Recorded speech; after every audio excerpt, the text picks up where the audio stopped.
Try check कर तो portal वाला। हाँ पोर्टल पे लॉगिन करके देख एक बार। आवाज आ रही है क्या म्यूजिक के साथ? अरे रुक भाई, अभी तो फ्री हो गया, फिर से रिफ्रेश करना पड़ेगा। कनेक्ट ही नहीं हो रहा है, कनेक्ट वाला बटन फ्रीज है तो। अरे भाई गो करना। अरे नहीं हो रहा है।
डालोगे ना तो कीपैड में वो आएगा गो का बटन, वो दबा देना, वरना अभी 5 मिनट रुक जाओ, 5 मिनट में वो ऐसे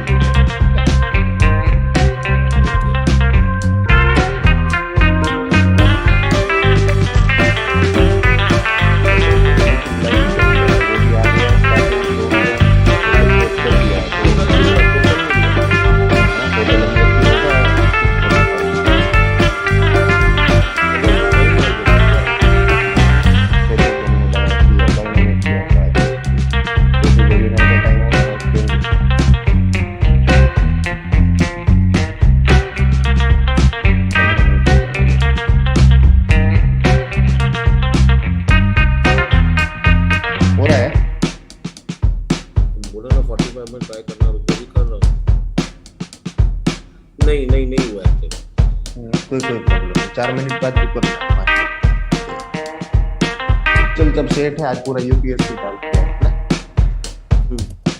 तुम थोड़ी देर की हर्षल भाई जब तक आते नहीं ना, हाँ तू तब तक है ना ये अटेंडेंस में ध्यान रखना, एमबीए वगैरह आएगा आगे पीछे वगैरह। मुझे आ क्यों नहीं रहा?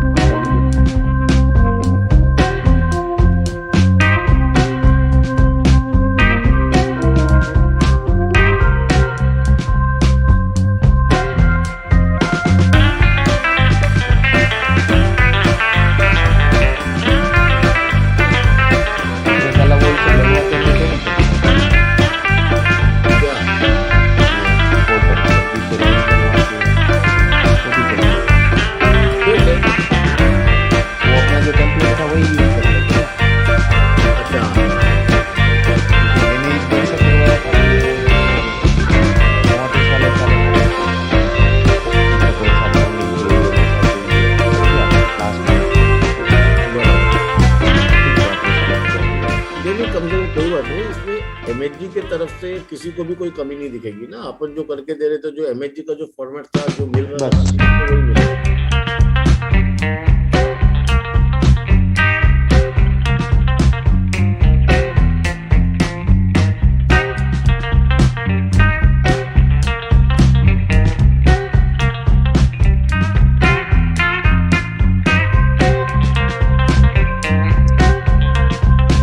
Yes sir, good evening.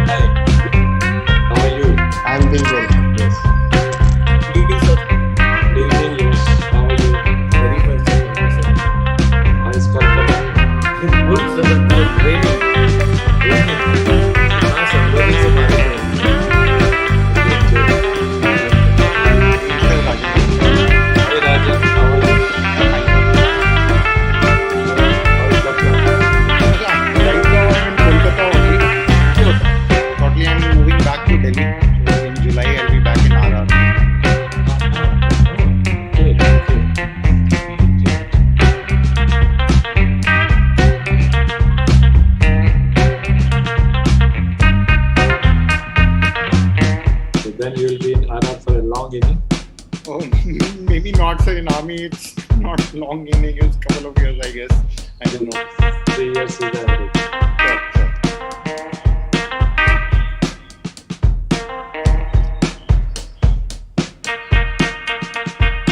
At the moment in RR, who is the head of technology?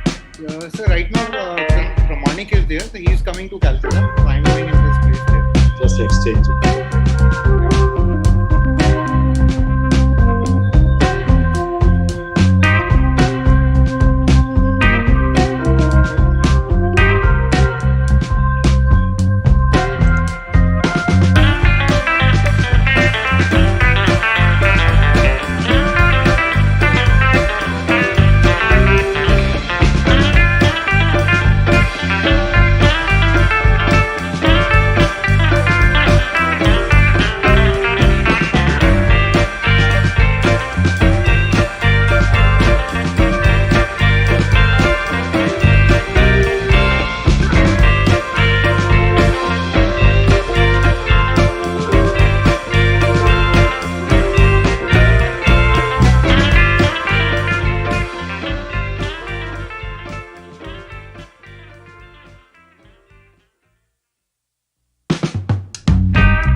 share screen, right?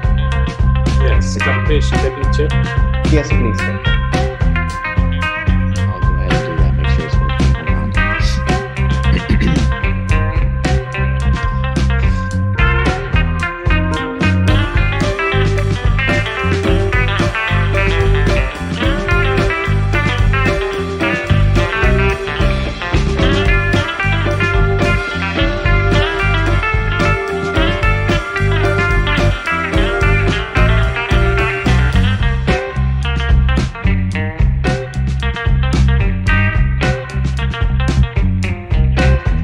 Yes. Good. Yeah, looks okay. Perfect. Okay.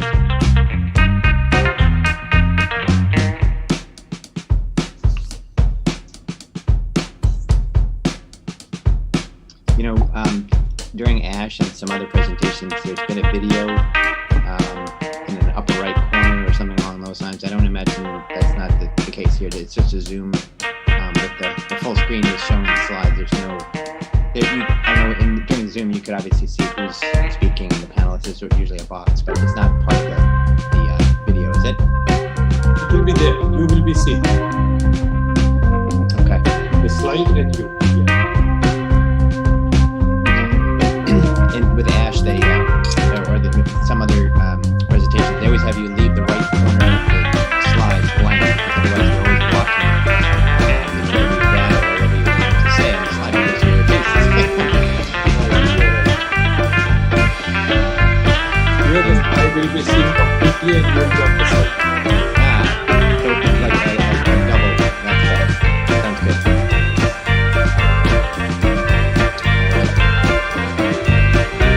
Thank you again for the invitation. So accepting it, you are on your acceptance. And we managed to make the topic. I hope it's a good presentation. I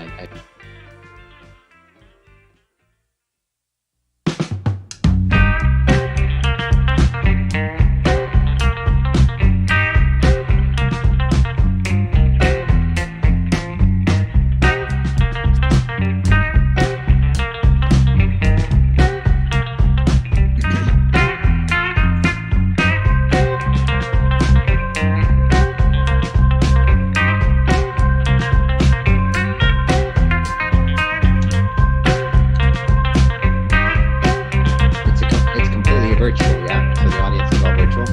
It's all virtual, but it's not only India. We have attendees attending from almost 24 countries.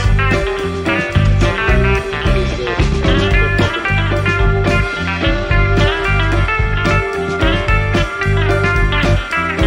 It's a mix of consultants and students.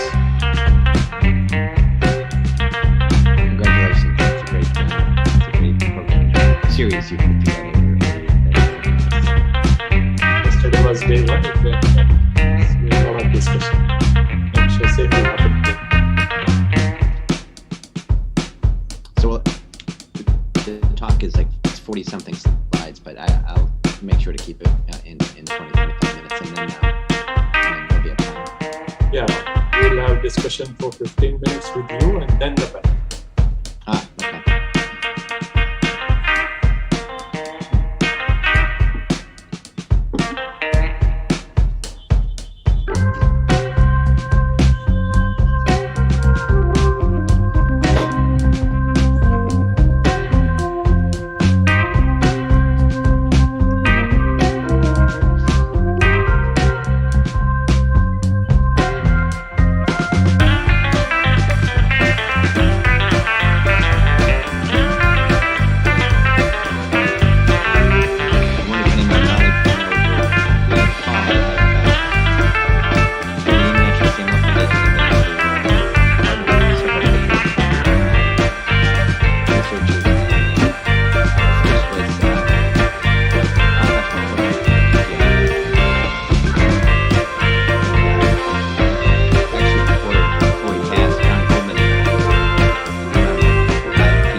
a treat because I was able to be with John and Dan Pankaj and his team, and it was a great meeting, great to he came to the U.S. and I wanted to return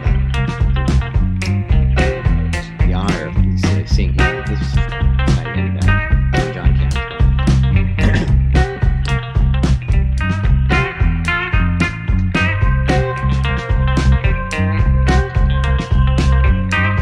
How are things with the pandemic? Are they hopefully more quiet? Very quiet now. Very few cases, very mild cases, very hardly any hospitalizations. People have come out of it, at least in India is almost all over. Hopefully, this will not be anything more.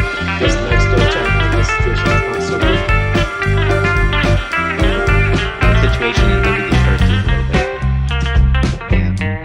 We want. I don't want to comment too strongly, but Yeah, sure. We just heard about the first case in North Korea. They locked down the whole North Korea. yes, I saw that. I'm a little suspicious of that being the first case, honestly, but Yeah, quite right. I probably would rephrase it to say that it's the first time they've decided they need to admit that they have cases now because there's maybe a problem or there's some sort of leak or something happened. Yeah. I hope they do. I hope they don't suffer either. It's difficult there.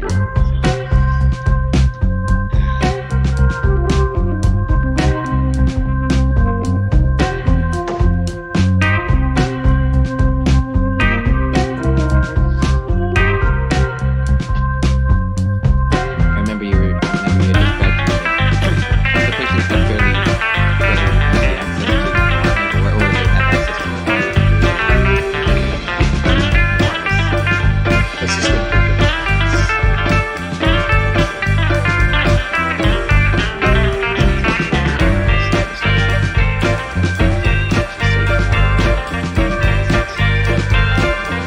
Yeah, as I mentioned to you, the patients are CML in India are very young. The median age is around 42. So half of them are younger than 42. So many of them are just in the prime time of their youth, unmarried or just married, just starting their life, looking forward to pregnancy. So these are slightly different issues. Understood. Back to the access. Is the Max Foundation still involved in Yes, it is there.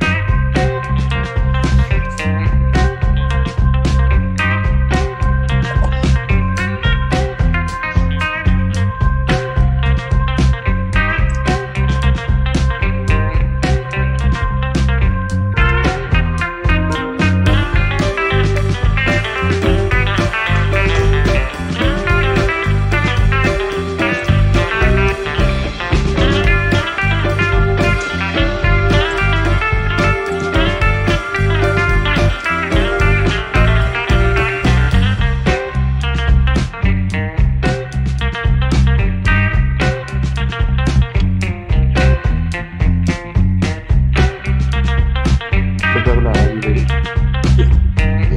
Please, you can start in 3, 2, 1. Please go ahead. Good evening, colleagues and friends, and good morning, good afternoon to those from other parts of the world.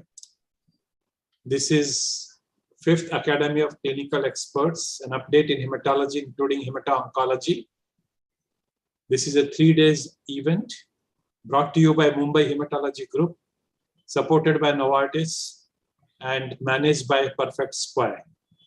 I thank Rahul, Dinesh, Lekha and their team from Novartis, Yash, Kalpesh and their team from Perfect Square, Executive Committee of Mumbai Hematology Group. Our guest speakers on day 2 are Dr. Michael Moro from New York, US, and Dr. Alessandro Venucci from Florence, Italy. I'm also thankful to all the discussants who are themselves eminent hematologists, medical oncologists from India, and you participants for sparing your valuable time on a Thursday from almost 24 countries. Day 2, session 1, we have lecture on place of nilotinib, first preferred TKI in CML management. And guest speaker is Dr. Michael Moro.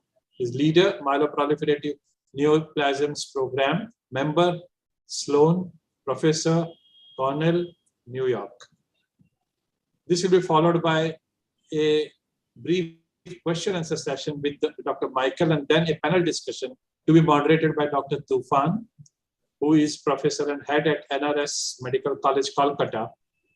And these will be the panelists: Dr. Akanksha Garg, Ahmedabad; Dr. Bagal, Mumbai; Dr. Shah, Ahmedabad; Dr. Burani, New Delhi; Dr. Malhotra, Jaipur; and Dr. Jayachandran from Chennai, followed by Dr. Kashyap from Miraj, Dr. Ahmed from Lucknow, Dr. Shrikant from Chennai, Dr. Stalin from Hyderabad, and Dr. Ramanan from Pune. So now we go to our guest speaker, Dr. Michael Moro, lecture on place of melatonin in CML management. Over to Dr. Michael. Well, thank you very much. I want to thank all of you for joining.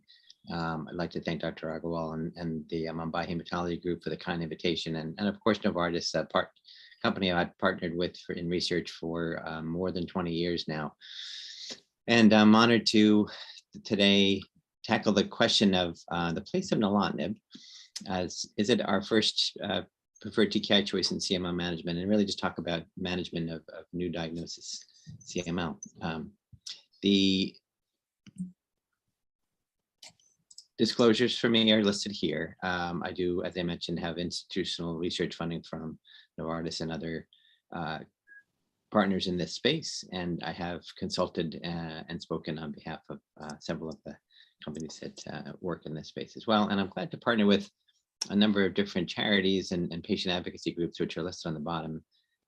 Probably the most relevant would be the Max Foundation and Pat from the Max Foundation. Is a longtime friend and advocate for CML treatment worldwide. So I think we all know that the CML story is a very good one, the history long, but and I perhaps should say the kinase inhibitor era is relatively short, although it's gotten longer because I'm getting older and the journey continues. But we obviously have now a number of different kinase inhibitors approved, but the development of TKIs really came on the giants of on the shoulders rather of many giants, including my mentor Brian Drucker, who I partnered with in 1998 in Portland, and as well Charles Sawyers, who actually is a partner here of mine at Sloan Kettering, a leader here. But that built on work from other scientists, including cytogeneticist Janet Rowley, simply describing the Philadelphia translocation. We have come a long way. I was able to actually be involved at an early level, including one of the earliest patients treated with imatinib and the prompt hematologic remissions we saw. The clear advantage of, although not shown in this figure, but the advantage of imatinib over conventional interferon-based therapy or simple therapy with hydroxyurea. This really shows the crossover population. Nearly all patients crossed over to interferon in both groups, both frontline imatinib and those briefly exposed to interferon cytarabine and then switched to imatinib, had an excellent 10-year survival. So we've really come a long way, but we still have unmet needs. And this figure on the left is for the United States, but it shows the prevalence of CML increasing, not the incidence. That does increase somewhat. It's actually now roughly 6,000 to 7,000 cases per year with the population growth, but the prevalence, number of patients living with CML increases. So we have work to do in order to optimize long-term outcomes. And we've clearly done better with progressive studies of CML and achieving deeper and deeper molecular remissions, but patients do not, hopefully, most are keen to consider a treatment-free remission. As clinicians, I think we're mainly aiming towards a functional cure. And we do see that deep remissions are highly likely, but the success of treatment-free remission is still modest. And I think the majority of patients, unfortunately, particularly in my setting, still remain on TKI, although we're shifting the landscape slowly, but we need to hopefully gain more traction there. So thinking about the approach to newly diagnosed CMLs, we're getting into this question about nilotinib. This is just a background from our NCCN guidelines in the United States, which we help write. And just to remind us all that, we do look at the whole historical picture of CML, including marrow testing to look at morphology, full cytogenetics. I recognize that the diagnosis can be made by peripheral blood and by proper genetic and and molecular testing, but ruling out advanced disease and understanding the CML features are still paramount. And risk stratification is quite important, as we'll get into in a moment, that does play a role. So in thinking about first-line therapy, obviously treatment-free remission is one of our goals of therapy, which I think leads us, our first sort of foundation block with regarding why nilotinib is an excellent choice, another second-generation TKIs. But then, of course, we have to appraise the patient's comorbidities and their risk of adverse events. That depends on your population. I know where you're practicing, your population may differ. I may unfortunately be facing a larger fraction of middle to later life patients with many more comorbidities, unfortunately much more cardiovascular disease in the US, diabetes, hypertension, etc. Simply assessing is, I think, most important to understand what are the comorbidities and what things may be exacerbated or may be challenges during therapy. And for many, cardiovascular risk may not be exactly known at the time of CML initiation and may be worth considering simple risk tools or actual investment in evaluation through cardiology or cardio-oncology. Of course, the patient's questions and concerns matter, their goals, and with different dosing schedules, conveniences and inconveniences of taking the drug, but understanding the need for chronicity of therapy and adherence to therapy is very important, because this is probably one of the most important parts of the equation. For subsequent lines of therapy, there are different considerations. That's not the focus today, but just to mention that now the disease and the disease features probably takes more precedence, but cardiovascular and comorbidity risk is still important.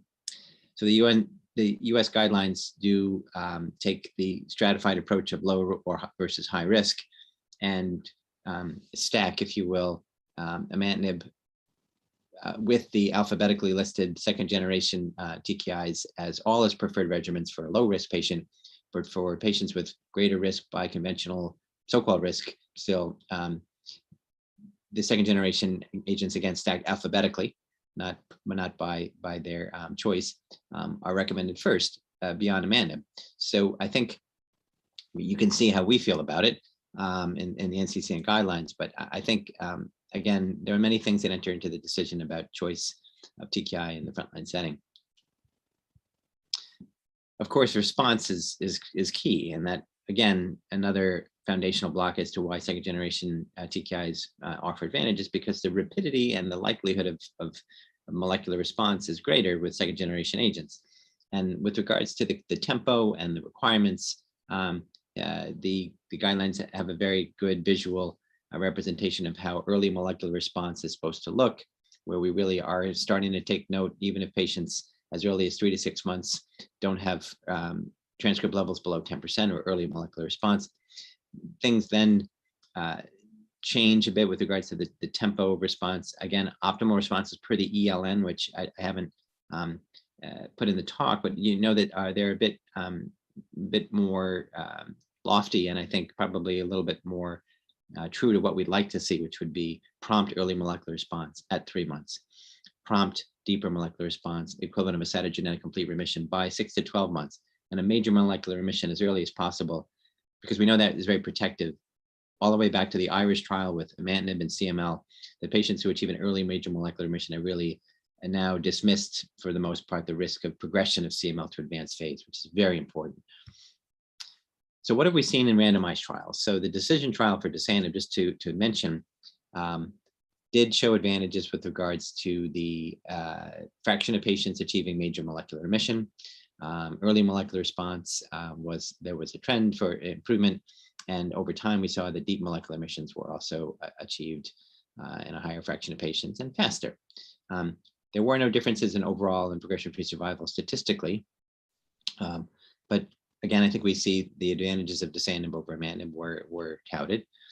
In the NSND trial, we saw very strong data with regards to early molecular response. Again, the differences may not have been had associated p-values, but with a 6-year look, we know that major molecular response and deep molecular remission are clearly statistically better with nilotinib, and we now saw some survival advantage and again protection against advanced phase disease emerging with nilotinib. So I think amongst the second generation inhibitors, nilotinib has some of the best data when it comes to what is the advantage to a newly diagnosed patient choosing this therapy.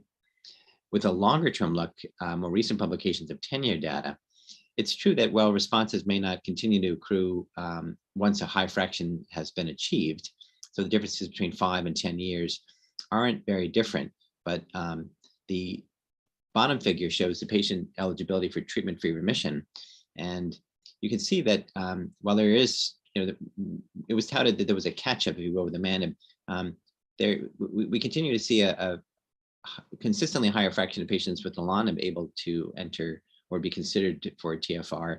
And that's important. I think you can see it's a roughly 30 versus 50% fraction. And as I was mentioning earlier, this is probably an overarching goal of us as a community, is to try to move as many patients into safe and deep remissions, and do that safely, but then also potentially be able to have at least the option to move them off therapy into a functional cure. Just quickly, bosutinib has offered similar data with regard in its second randomized trial, the BEFORE trial, that it offers advantages over imatinib that are similar. Major molecular response, deeper molecular responses emerging here. This is some of the earlier data. We've seen updates since, and I think we now have the repertoire of all 3 second-generation inhibitors available for frontline use in the US. That is the case, but that is not always the practice. And on a global level, access to care and TKIs, I recognize varies widely. Not all agents are approved in all regions. Access may not be available to all patients in all regions, clearly. Generic options have been an interesting journey. I think there's been early development of very good compounds which match are bioequivalent to the TKIs. And I know there's been some controversy there, but I know imatinib is now generic in the US, dasatinib ex-US, and I think over time we'll see other generic formulations. Important, and of course this whole financial question is very important. In the US we have very difficult questions often about lack of competitive pricing and frontline stories in the press, if you will, regarding drug costs, and even a cry out from, led by Hayop Tarjan about the price of CML drugs. The dialogue between us and our pharmaceutical partners has been very good and robust. And I think probably the most important thing is that their advocacy to gain access for patients, or to make sure cost was managed appropriately around the world, has been in focus of companies like Novartis and others, and I'm glad to see that. And of course, the Max Foundation has been a partner and all along, and been a strong advocate as well. So when it comes to TKIs and toxicity, this is probably the other side of the equation. We know that across the board, all of the TKIs have some nuance to their administration. Long-term safety is a focus with all drugs, as you can see with asciminib. We have a long phase 1 experience. This drug was just approved months ago now in the US, and is I think a very nice addition, a very nice advance. And I'll get to that at the end of the talk. We see variable hematologic toxicity, probably the strongest with dasatinib and probably the least with nilotinib. We do know that metabolic disease can emerge or worsen on nilotinib. We have other non-hematologic toxicities of concern. We have particular fluid retention inflammatory toxicity with dasatinib, GI and hepatic toxicity with bosutinib, and the vascular disease was probably heralded by data coming from ponatinib, and also clearly there was a sense with nilotinib that there were differences, and I'll get to that. And of course now the question with asciminib, I think the signal seems limited, but the litmus test and the bar is set high. So there's obviously investigation into all the TKIs. I don't believe asciminib has the risk profile of some of the TKIs with more cardiovascular risk, but and it's a difficult population that has been exposed so far. So I think we really need to look at patients treated in earlier lines of therapy, so longer follow-up is needed. But these questions loom with our available agents with longer term data. There have been meta-analyses that have shown in some of the earlier studies that there were, unfortunately, it was favored that the newer generation TKI would be more likely to trigger some type of vascular occlusive event with dasatinib, nilotinib, with ponatinib. Bosutinib was perhaps a little bit more neutral, but there was still some question. So I think data continues to be assessed. within the NSND trial, we saw that between the arms of the trial that events were higher with both nilotinib arms, and there actually seemed to be a difference between the two arms. And then with the 10-year follow-up, I'm sorry, this is a bit small, but you can see that broken out by Framingham risk, patients with low, intermediate, and high risk, there were differences in the arms. The events were obviously most prominent in patients with highest risk, and late events, those after 5 years, similarly were trending in the same pattern. So I think that's probably an important consideration, is the underlying risk of the patient may predict their risk, because it may be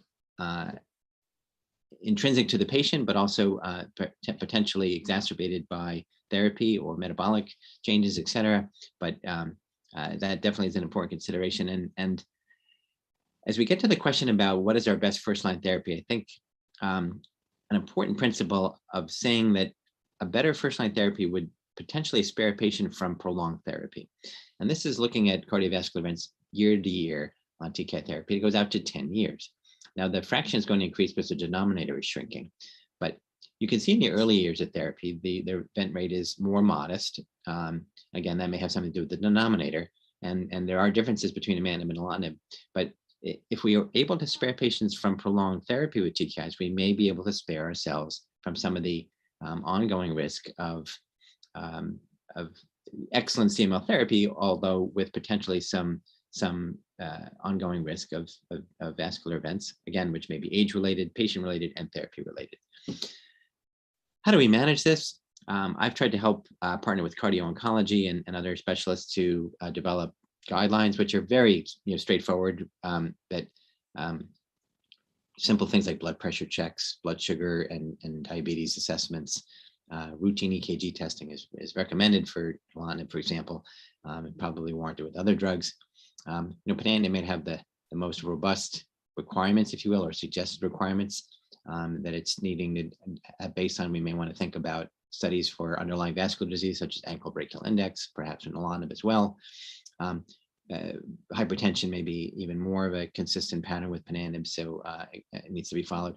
Now, provisionally, asciminib may have some hypertension as well, and based on cardiovascular assessments are good across the board, just to understand the patient's overall health, and really for us to understand what if all we see with longer term monitoring of patients on asciminib. But again, it really just boils down to the basic assessment, of a patient based on their underlying general health or underlying cardiovascular disease, and simple interventions, which really should be done in most patients if possible.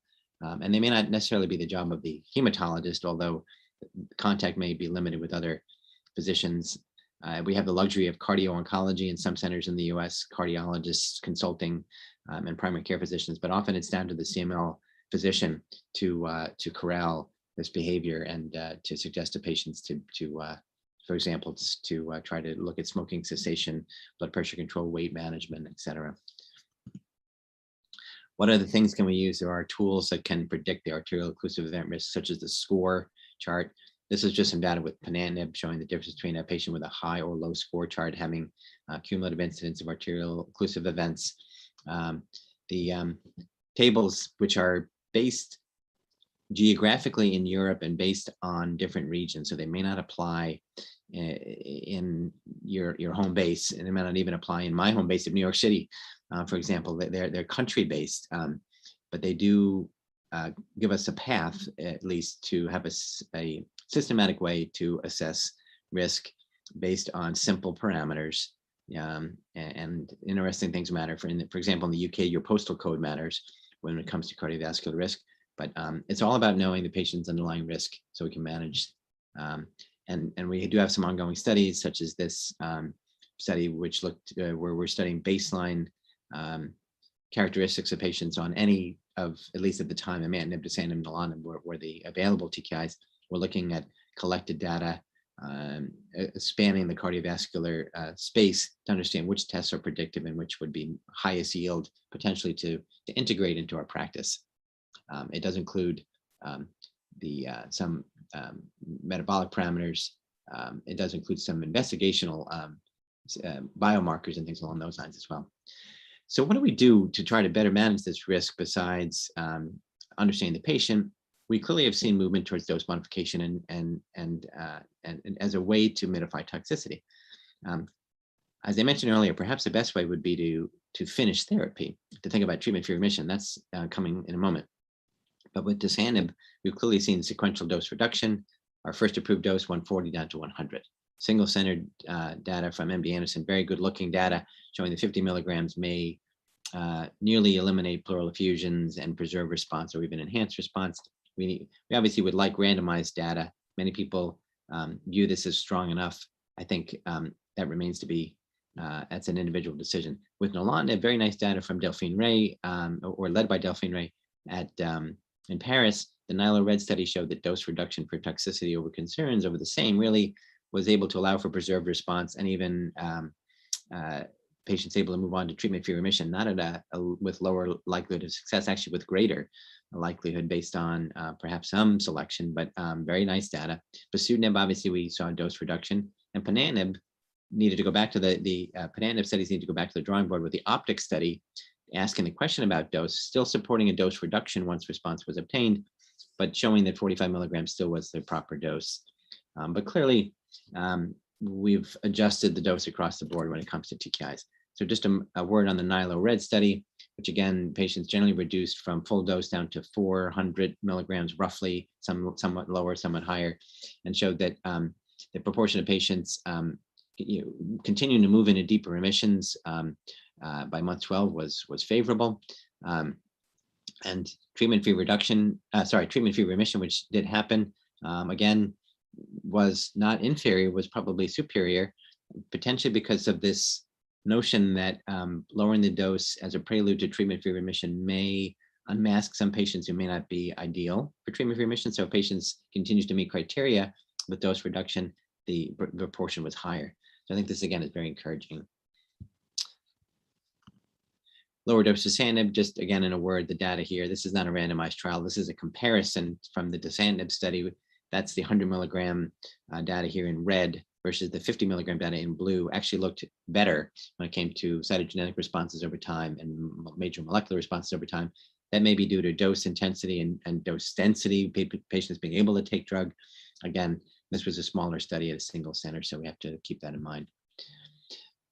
Okay, so in the home stretch here, what about treatment-free remission? I think as probably the icing on the cake when it comes to nilotinib and second generation TKIs. Clearly, nilotinib was the first drug and the only really to have in its FDA label treatment-free remission.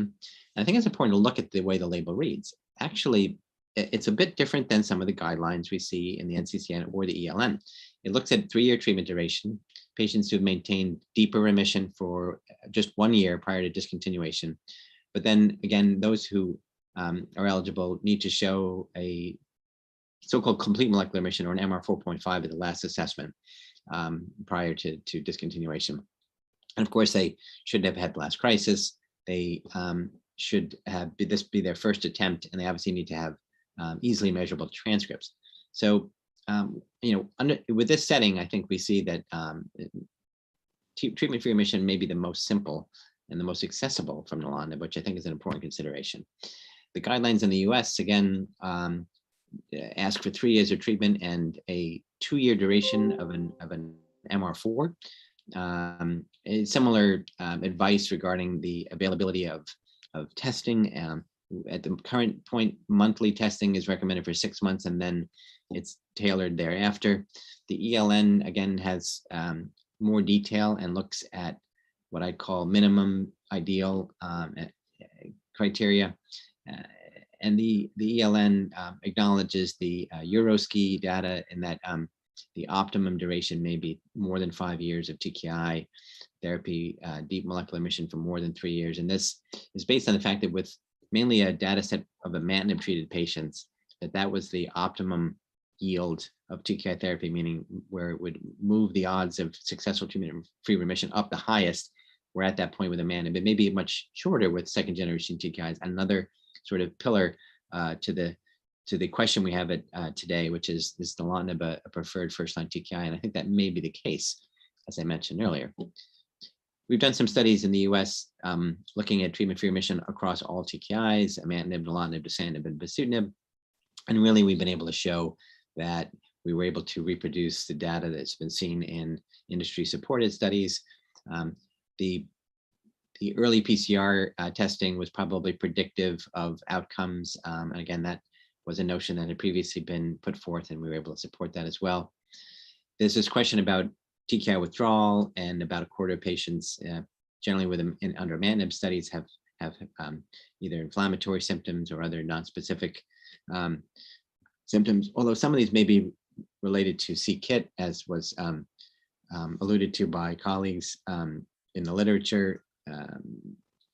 This is generally transient and limited, and rarely leads to anything but continued support through, but it's certainly something to know about and mention to patients.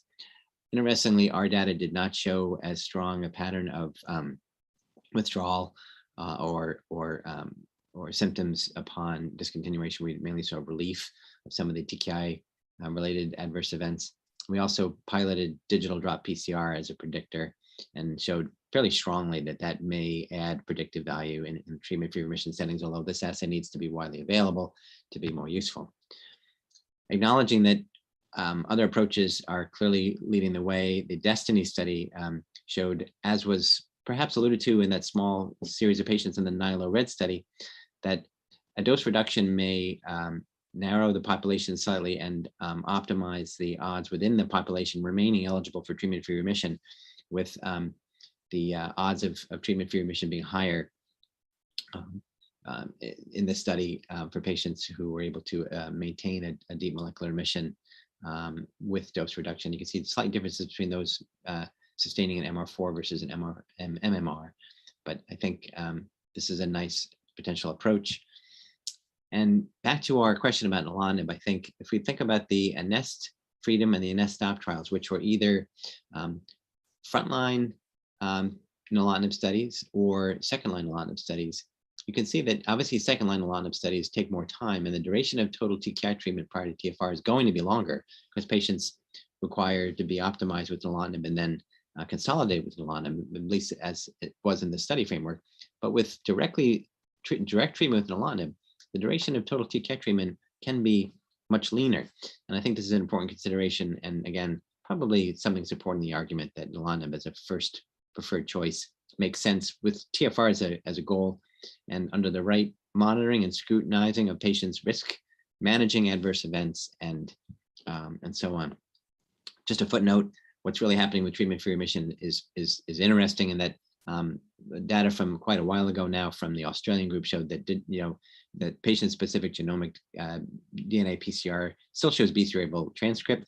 And then more recent work from the Gemema group showed that we may be actually looking at a bit of a background signal coming from non-myeloid cells, such as B and T cells, as a reason for persistence of PCR positivity in patients with successful treatment-free remission. And the ability to differentiate where the PCR signal is coming from would be nice, although this is very detailed work and it's somewhat tedious, but is a very nice advance at helping us understand what is actually happening with treatment-free remission. In the US, we are, and globally, of course, I'm sure we all are, but in the US, in the CMO Consortium, which is a research framework the centers in North America have aligned together, we are focused on treatment-free remission and second treatment-free remission. And the experience from the ReSTIM trial shows that the odds of second treatment-free remission may be lower than the first. It may have something to do with the kinetics of relapse with the first attempt or the speed therein. Another footnote here is that many of these patients were retreated prior to what we would now consider actual molecular relapse. So the actual likelihood of simply starting TKI back and having a second treatment-free remission may, this data may not exactly give us that answer, but we're clearly researching this question, and we have a series of trials. We've done the last trial. We're hoping to complete a trial adding ruxolitinib to second and first generation TKIs for second treatment-free remission attempt, and we're just starting a trial using asciminib with imatinib as a way to hopefully increase the fraction of patients able to achieve treatment-free remission now with a second attempt. And these are the centers I'm glad to collaborate with in the CML consortium. Just in the last few words, if you'd indulge me just to share some thoughts on asciminib, which is a myristoyl pocket inhibitor, which corrects a defect which is engendered with BCR-ABL fusion, where the myristoyl pocket, if restored, can restore an inactive conformation to the ABL kinase, which is obviously was viewed even before the development of the ATP competitive TKIs. This was viewed to be a very efficient way to inhibit mutated BCR-ABL, but what seemed elusive until the development of a compound like asciminib. And the ASSEMBLE trial, which was a randomized trial of asciminib versus bosutinib, showed that advantages in the third line were seen. Here's the data that major molecular remissions and cytogenetic complete remission equivalents were clearly better. At the time, bosutinib was the right comparator in where the study was run. We have questions about what might be the optimal drug in the third line, but I think asciminib showed its strengths as a safe and tolerable drug with clear advantages. The cumulative MMR rate shown here between the two agents, the deep molecular emissions, which I think we'll want to look at over more time, already more frequent with asciminib, and time to treatment failure is clearly better. And bosutinib can be challenging with adverse events. Asciminib's adverse event profile was different, and I think quite manageable. Bosutinib predictably had more GI toxicity and liver toxicity. Asciminib had slightly more hematologic toxicity. Again, we don't believe that there's a strong cardiovascular signal, although there were some adverse events. And I think we have a very safe and very good addition to later line therapies, which we might want to start thinking about using earlier. Here's the data on arterial-occlusive events at the last data cut that was presented. And yes, there are a few more patients with events. Many of these were fairly incidental, done during routine monitoring, not necessarily unknown. So I think more data is needed and more time, but I think this is a very safe drug. And we obviously saw approval for the T315I patient population as well, with a higher dose coming from the original phase 1 trial, which was very broad and very large, and it did include a T315I arm, as well as combinations from which data is supporting, for example, the treatment-free remission trial that I've been able to launch in the CML consortium. So really, can we increase the cure fraction with more aggressive frontline therapy? And there was data with ponatinib. This is from the EPIC trial, if you remember, showing the advantages we might be able to offer using ponatinib. But of course, toxicity precluded ponatinib moving forward as a frontline agent. But asciminib, I think, really might be a much better candidate. And there are both industry and local studies. This is our consortium trial where we're starting with asciminib and then adding nilotinib as a way to optimize deep remissions. And Novartis very smartly has a randomized trial where patients will either receive asciminib or the investigator selected TKI to answer the question about what could be our best first-line therapy. But my question was, what about nilotinib? And I think at the end of the talk, I'd like to say that obviously CML is highly treatable, and our aim across the globe is really to optimize the remissions and minimize toxicity. We have many good options, and functional cure really is feasible and should be our primary goal. The second generation TKIs we know offer a clear advantage with faster and deeper remissions, and that may be the most efficient path to a treatment-free remission. So under those circumstances, I think nilotinib in a properly vetted population really can be a preferred first choice. And the CML story obviously keeps getting better. And I thank you for your attention, and we'll stop there. Thank you, Dr. Michael. That was fantastic. You updated us with various aspects of CML advancement. There's some of our colleagues here. They can open their videos, and if you have any questions for Dr. Michael.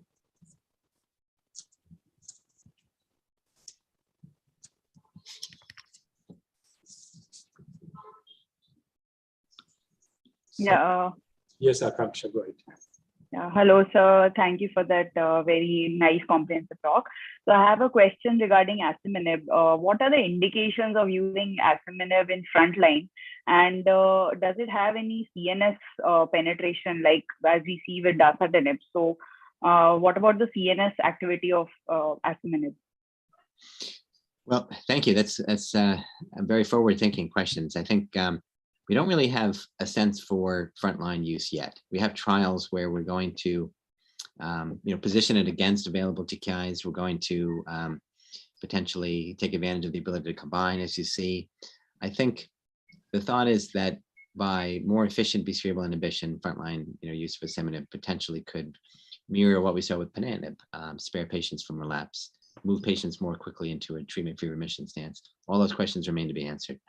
To be honest with you, asciminib in advanced phase disease where CNS penetration was a question, we didn't see the activity that we saw in chronic and accelerated phase in myeloid and lymphoid blast crisis.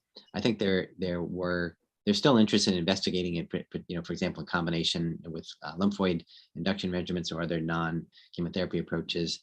But activity was much more limited. So I think the mechanism, asciminib's advantages are it's very potent and very specific ABL via the myristoyl inhibition.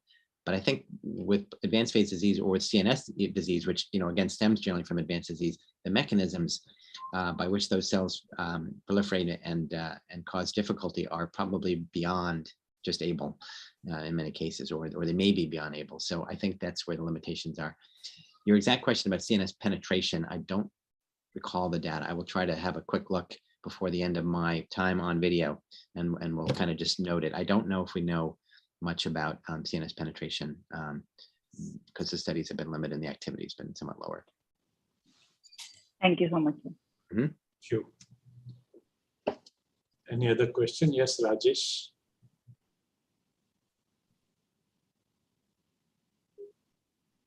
Dr. Kashyap, your question? He's on mute.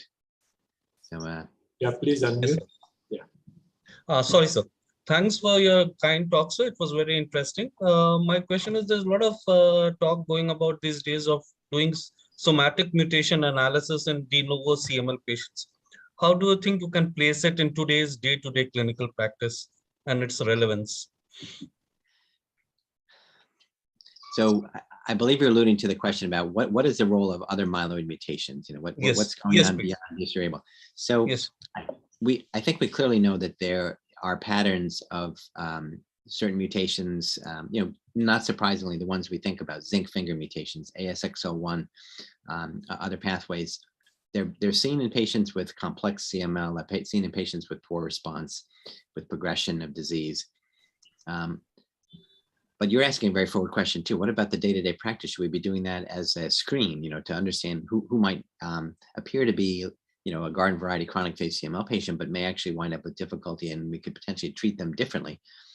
I think there's an issue with clonal burden, clonal architecture that we struggle with. The same question arose when it came to, should we be looking for ABL kinase mutations at diagnosis? And the volume of BCR-ABL and the clonal burden is so high that doing that at diagnosis may not be the right time. I think I would think that somatic mutation testing is going to play a role. It's clearly going to become a role as we better define what we're looking for and what patient populations it really is we're best serving. Of course, we like to have therapy options, which is probably the biggest challenge. But I see it emerging for early use for resistance or high risk features.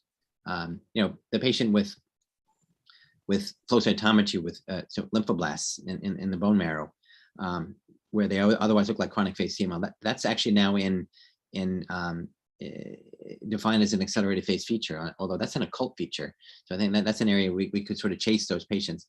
But at the moment, at diagnosis, I'm not sure what we would do with the information, because we would still look at the basic CML parameters and probably treat them accordingly.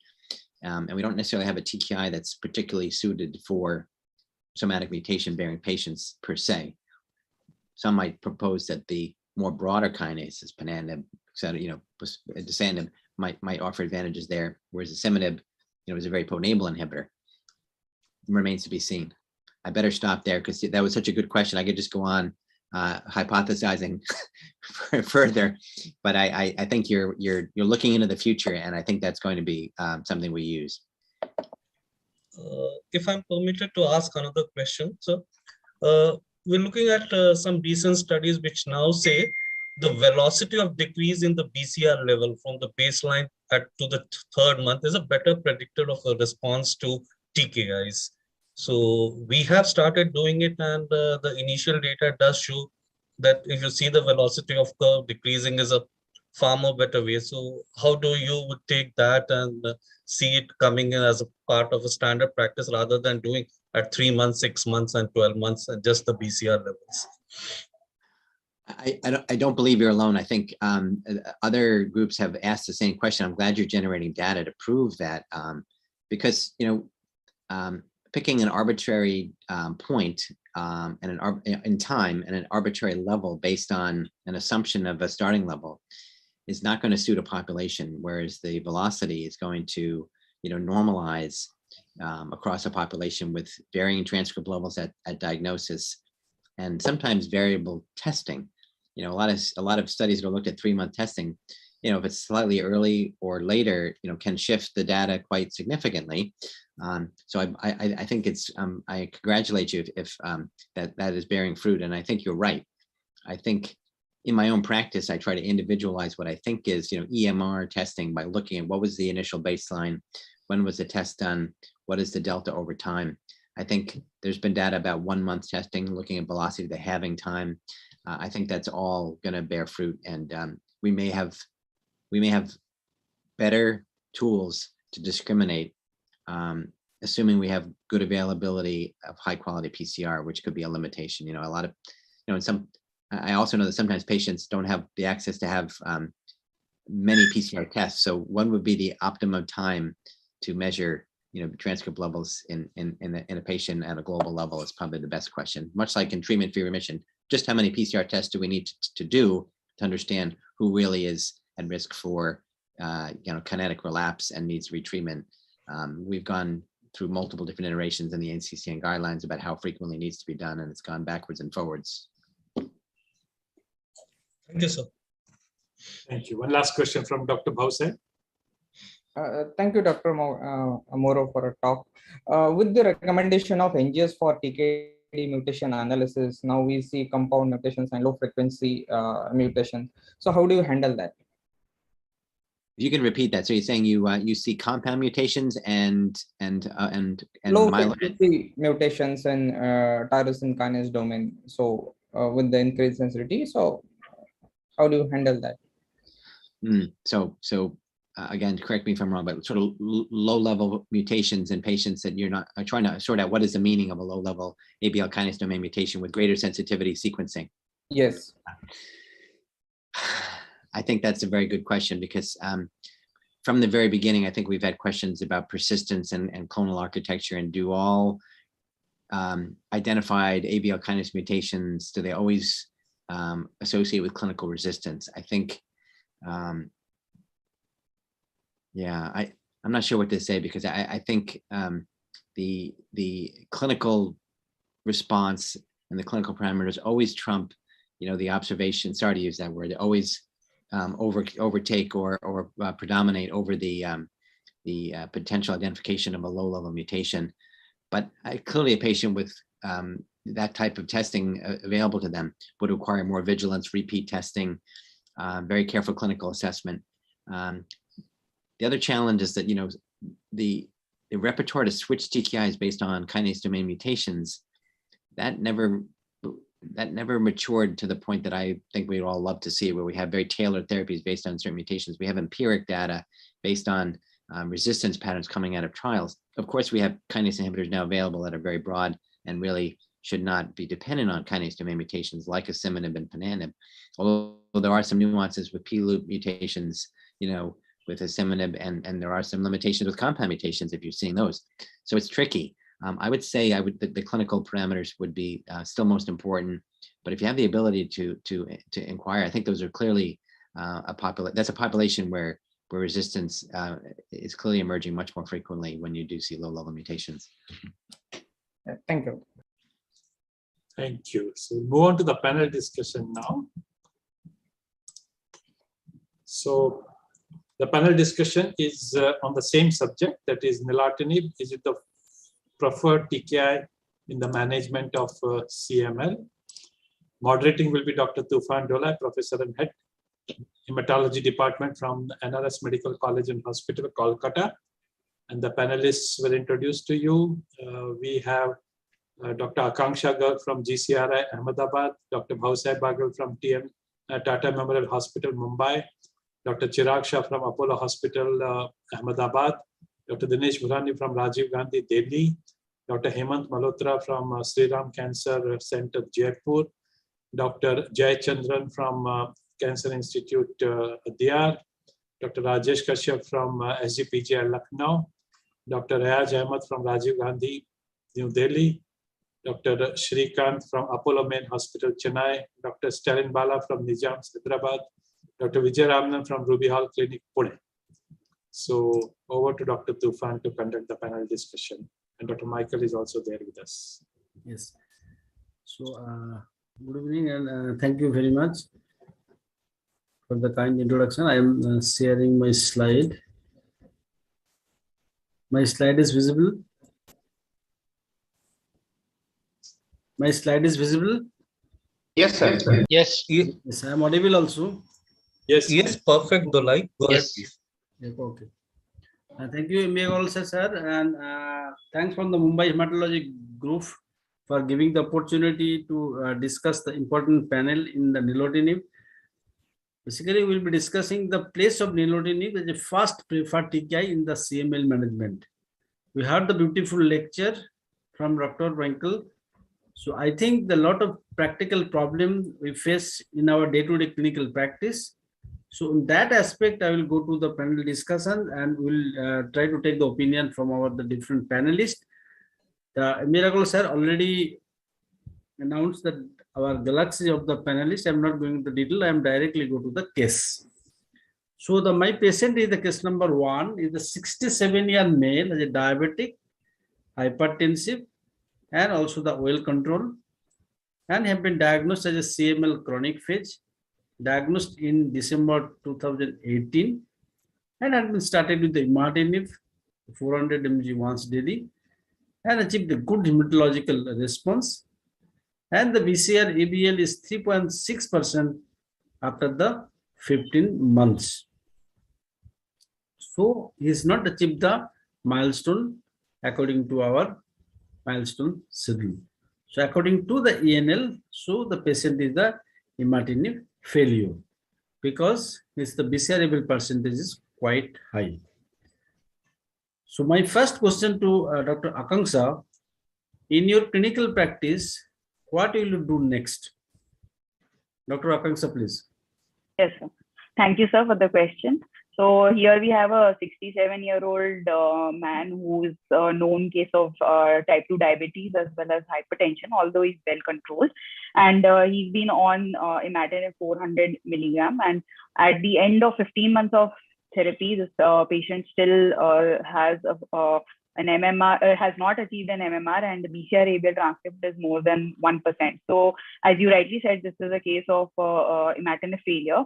So the next step in this case would be to go for a TKD mutation testing, and preferably that should be done through a next generation sequencing.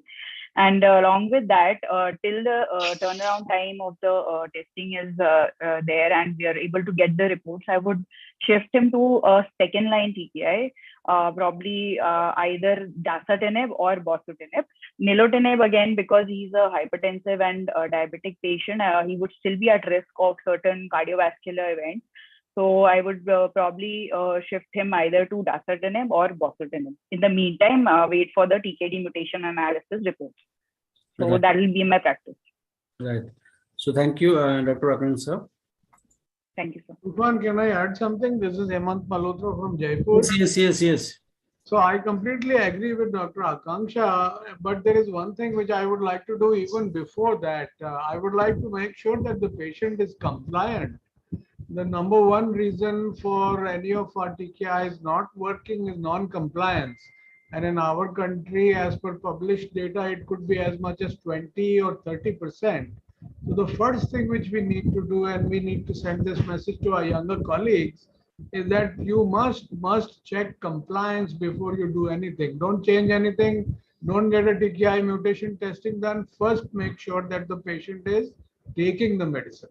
Thank you. Yes, yes. I think thank you, Dr. Hemant Malhotra sir, for his input, because this is a very, very important aspect in particularly the TKI of the adherence. Because sometimes the saying that I am taking the medicine, but actually he is not taking the medicine. So this is also very, very important, because any medicine adherence is very important, and also that is true in case of the CML. And depending upon the adherence or the TKI level is varies. According to the NCCN guideline and the recommendation, as Dr. Akanksha has rightly pointed out, so we are failure to achieve the milestone. So in that scenario, we have to order for the BCR-ABL kinase domain mutations, because depending upon the kinase domain mutation, our treatment varies. Suppose the patient has a T315I mutation, we directly switch to the ponatinib. If the other mutation is there, right, the F317L mutation, so the nilotinib, either bosutinib we can use, or sometimes the patient has a E255V or K mutation, either dasatinib, the bosutinib, or the ponatinib has to be used. So the TKI mutation study is the very, very important for deciding the next line of the therapy. But as Dr. Hemant Malhotra sir said, that the compliance is also very, very important. Whether you are giving the any kind of drugs, the compliance has to be checked. In that patients, the TKI mutation has been tested, but there is no mutation has been found. So now move to Dr. Bhausaheb. So what is your next step for the management in this patient? Yeah, so I think I agree with Dr. Akanksha what she said about the choice of second generation TKI, because we don't have a mutation here which will guide us selection of a drug. So given the person's age, his history of hypertension and diabetes, I would first of all like to switch to a second generation TKI, and based on the likely tolerance of this patient, probably dasatinib or bosutinib can be chosen. Given my experience with these two drugs, I think bosutinib is a bit difficult to handle, mainly the GI toxicity, etc. So I would probably zero down on dasatinib for this patient. Right. Because this patient has diabetes and hypertension, had is well controlled. There is no history of any previous cardiovascular problem or any other problem related to the peripheral vascular disease. So in that group of the patients, suppose in terms of the efficacy of the second generation of the TKI, if we consider that the dasatinib, the 100 mg OD, the nilotinib, the 400 mg twice daily, and the bosutinib, if we consider the major molecular response in the dasatinib, and in terms of the major molecular response into the nilotinib and the bosutinib, that has been clearly depicted in the published literature. And if you go to the overall survival, that 7 years in the dasatinib, it is around the 63 to 70% vis-a-vis the 78% 4-year study in case of the nilotinib, and there is also in the bosutinib is around the 60%. In terms of achieving the early molecular response after the second line of the TKI that predicts the overall survival, in terms of the dasatinib, there is a 7-year median follow-up is there. If the BCR-ABL is achieved less than 10%, the progression-free survival is 57 vis-a-vis the nilotinib is 58. So more or less the similar thing in terms of both dasatinib and in terms of the nilotinib. But if we consider the deep molecular response, in terms of the deep molecular response, that the nilotinib is slightly better than comparing to the dasatinib. This first plot is clearly said that the nilotinib is better for achieving the deep molecular response. So due to the stable the diabetes and the hypertension, there is no history of the coronary vascular disease or the peripheral vascular disease. We started the patient with the nilotinib and have been BCRL, the 2% is at the 6 month, and the BCR-ABL at 12 months, it is 0.1%. So patient is good. There is no problem at all. So now the question to Dr. Chirag Shah, what is your next step in this patient? Right. So since nilotinib is showing a good response, we would continue this drug and continue to monitor PCR every 3 months till at least MMR, preferably till undetectable levels, and then follow up every 3 to 6 months. One of the advantage of achieving an early response and deep molecular response is the TFR. So after 3 years, total 3 years of nilotinib, including 1 year of sustained deep molecular response at 4.5 ml, I would offer the option of stopping the drug, provided the patient is reliable for follow-up and can afford very frequent. These are the two very important prerequisites for TFR. One of the reasons why we are not able to stop in India for many patients is this. So that is also critical, and that they have to continue follow for many, many years. I have a patient who relapsed after 7 years and had to restart the treatment. So that's, but this is one important advantage, that TFR is a possibility.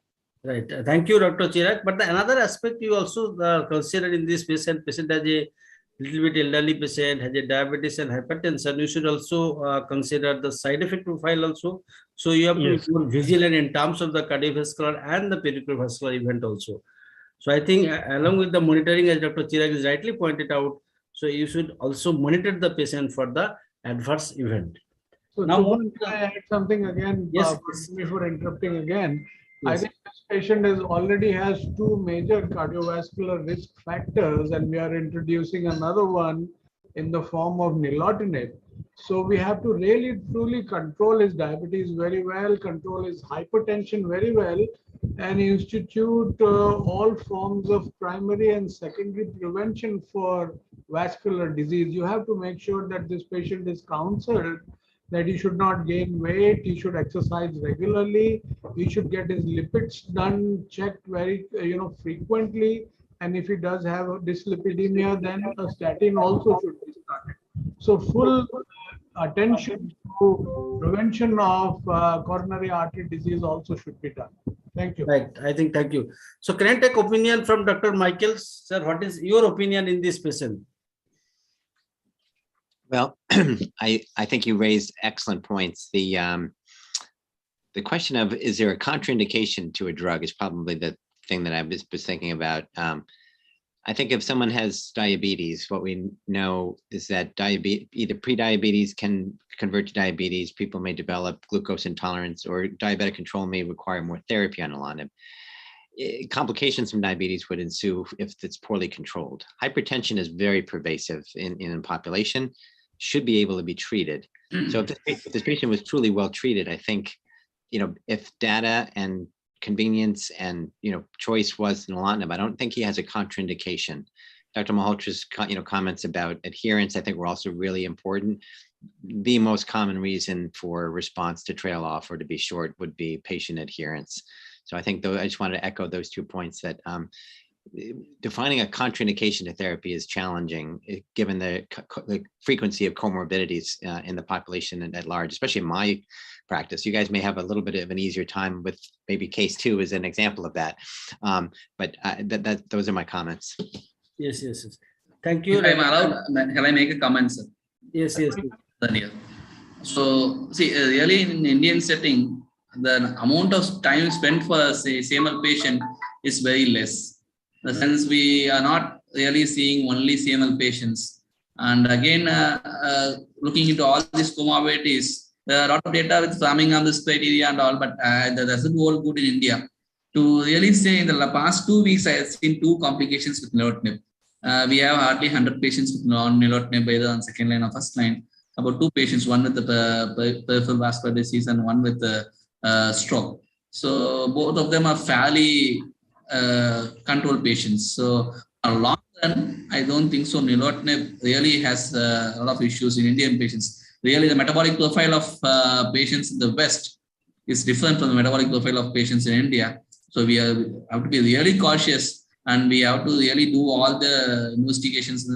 We don't leave the control of diabetes, hypertension, and hypertriglyceridemias to some other physician in their place. We should also try to monitor, as an oncologist, a lot of times we ignore the part. So that thing which always we should also take into the picture, and we should look into it. That's what I would see from my point. Right. Thank you. So now move to the case number 2. Here is the 28-year female presented in the January. Just a minute. One more issue I think needs to be seen in this patient, with this Dr. Kashyap. That is, Yes. the patient is 67-year-old. Now, nilotinib, I would prefer to start at a lower dose, 300 milligram BD rather than going to 400 milligram BD right away. Give the patient, assess his BCR-ABL after say 2 to 3 months. If he's responding at 300 milligram BD, then that is a better option rather than going to 400 milligram BD and having a higher risk of possible VT events in this patient's cardiovascular. So, especially because he's an age profile with associated comorbidities. So that's the real world practice would be in my way, outlook would be this is the better option to be rather than going to 400 BD start at right away. Right. So thank you, Dr. Kashyap, for the another good input. So now move to the case number 2. Here is the 28-year female that presented in the January with the 4 months history of the malaise weakness, has a 20 centimeter spleen below the costal margin, and he has hemoglobin low and the WC count is very high, the platelet count is very high, and the peripheral smear reveals there is a left shift and there is a the metamyelocyte and the myelocyte surgery there. The bone marrow examination, the hypercellular, and also cytogen dysphoria is positive. And also the BCR-ABL that is 68% the baseline. The final diagnosis is the CML-CP, the high so-called high UTOS and the high HASPOR, and intermediate ELTS score in this group of the patients. So how do you proceed in this patient? Dr. Dinesh, please. For the treatment. So the basic management, am I audible? Yes, you are audible. Okay. So in addition to the hydration, allopurinol, bringing the counts down, we have 4 choices. Imatinib, I would not prefer considering the, she's a young age, she would like to have a family. We would like to look for a TFR. And if we are looking for a TFR, we want to have an earlier, deeper response. So the second line, second generation TKIs, among them, considering the toxicity profile, nilotinib, she doesn't have any associated factors which can contradict for the nilotinib. Slightly, I'll be prefer a nilotinib over dasatinib and dasatinib. Right. So thank you, Dr. Dinesh, for this. This patient is a young patient with the high SOCAL score. So what is your treatment goal in this patient? Because a lot of the treatment goal might be there. So I need opinion from Dr. Hemant, then followed by Dr. Rajesh. Dr. Hemant, I will go first with permission of Dr. Kashyap. Yes, sir. You please go ahead. All the 5 would be important for me, but for this very young patient, possibly who would still want to complete her family, I don't think any lady today in today's times finishes family at age 27. So I think goal number 3 also would be very important for me. Maybe not important for a 60 or 70 years old, where I would shift to like 0.4 and 5. But if for this young patient, 0.1, 2, and 3 would be the most important for me. Thank you. Yes, Dr. Rajesh, please. I fully agree with sir. Point number 3 and point number 4 is absolutely our preferred goals, is to have a TFR, and the quality of life is important. So your choice of selection of drugs should also be so that the adverse effects are minimal, so that the patient can actually be professionally, if he's a professional, is working, she should be able to carry on with a work profile, and at the same time a woman has to take care of so many other things. So adverse effects have to be kept in mind before you decide on a drug. So 3 and 4 would be the most important part of it in your treatment book planning. Thank you. Thank you, Dr. Hemant and Dr. Rajesh. I think the TFR and the possible of the cure and the maintain the good quality of the life, and also there is decreasing the risk of progression to the AP and the BC, increasing survival and avoid complication. This is the important the option of the goal of this patient. So I need opinion from Dr. Michael also. Dr. Michael, which is the important goal in this patient? I'm conflicted because I clearly I'm a very strong advocate for pregnancy and try to be intelligent and share thoughts on the intersection between pregnancy and treatment-free remission. But in a high-risk patient, the first goal is to keep them alive and keep them from, a much different disease, which would be advanced phase CML. So number 1 and number 2 are obviously most important. And then I'd like to just point out that point 3, treatment-free remission may be much lower likelihood of success based on our earlier data for patients with high-risk disease. I don't know if we've solved that equation with use of second-generation inhibitors in the front line, although we might. I wouldn't say it's out of the question, but I guess I would be more practical with the patient and explain to her that your life and your survival, your well-being is number one. We may be able to think about treatment cessation in pregnancy, but we need to emphasize that that's going to be potentially less possible. And of course, 4 and 5 are always important. Yes. So thank you, Dr. Michael. So we know the first line, the assessment trial, there's a 5-year result. We know the overall survival and also the major molecular response and the MR4 also, and also the 10 years data we know in the 5-year and the 10-year data in terms of the MR and also the overall survival data.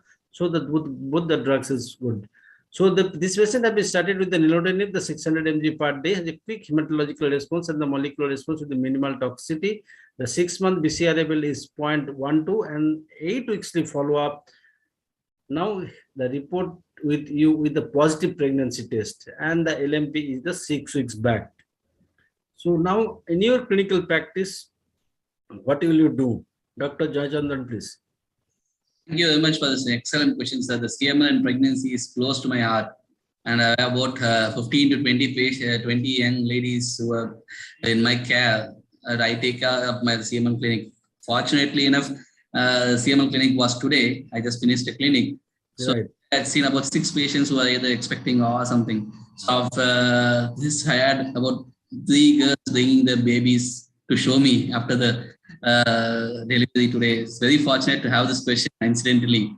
So for this patient, it's a different case. This patient has not taken an nilotinib or any TKI for a longer duration to have advised a safe TFR for this patient. But having said this, she has also taken an nilotinib during her early organogenesis period. So I will leave it to the patient explaining everything. This is what I really do in my clinic. I explain to the patient about the risk for the incidence of birth defects, and then I either give 2 options to the patient. She's a young girl and she doesn't have any fertility issues, and I would advise her to either give an option to terminate the pregnancy and then wait for some more years to achieve a good response and then try. And if the patient is not willing, since I would give the other option is to continue the pregnancy with close monitoring of the fetus. Since I have a tie-up with one of our... I think that Dr. Jayachandran is rightly pointed out. So in our clinical practice, we have a lot of experience that while on the drugs of the nilotinib, patient become pregnant. We did the anomaly scan, there is no problem is there, and she delivered the healthy baby. So we have a lot of patients is there. I'm totally agree with the Dr. Jayachandran. So either option you have, but you should disclose to the patient and the patient relative. The counseling is the very, very important in terms of this pregnancy. Now moving to the last case, as a 25-year-old female presented with the emergency with the abdominal pain, and also there is a dragging sensation. Here hepatosplenomegaly is there. The complete hemogram is the 2,80,000. There is a peripheral smear. There is a left CV is there. So you have been suspect that patient has a CML. In terms of this, the bone marrow biopsy, there is a controversy. Some guidelines say yes, bone marrow biopsy has to be done. Some is the plus minus. So I take opinion from the Dr. Stalin. What is your the advice in Indian setting in terms of bone marrow biopsy? So my practice is to do a routine bone marrow aspiration biopsy for all patients, sir. So in my institute, for all newly diagnosed patients, I will be doing a bone marrow aspiration and biopsy. Because we had a good data, we are yet to publish that. So that is a data of around 700 cases of CML. So where we have done, hello? Yes, right. Yeah, so 700 cases of CML. So by doing a bone marrow biopsy, so approximately 5 to 6% has a phase transformation to AP or BC because of we identified foci of blast. We did IHC to confirm that, and also myelofibrosis is also seen, can be diagnosed on the concomitant myelofibrosis. So of all the patients, approximately 30 to 35% had a grade 3 or grade 2 to 3 myelofibrosis. And we had shown that the patients who had those had a frequent cytopenias and less attainment of major molecular response at 1 year. So we had a data on that, and for we strongly believe that a bone marrow aspiration and biopsy a diagnosis need to be done in CML patients. Yes, yes. Thank you, Dr. Saran. I'm totally Short comments. Short comments. So regarding the bone marrow biopsy, we also routinely do a bone marrow biopsy, and what we believe is the amount of myelofibrosis in the marrow in the initial part also correlates with the amount of cytopenias they develop over time. So really, it will be a guide for the patients if they have cytopenias. Thank you. Much. So that's how we also practice. As an institution, we also routinely do bone marrow aspiration biopsy, and as rightly said, we also have identified a lot of patients with a foci of blast. You have to do the bone marrow biopsy. There is no excuse for that. So this patient has the 25-year female without any comorbidity have been diagnosed with the CML-CP. So we need to choose the TKI. So Dr. Srikant, how do you choose the TKI in this patient? Which TKI you should prefer? He is not there. Okay, so I can skip it.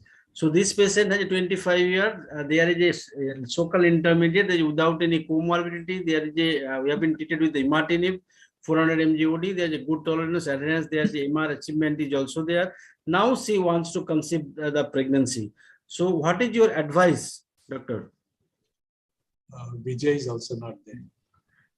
So Dr. Michael, what is your opinion in terms of this that conceive in this patient?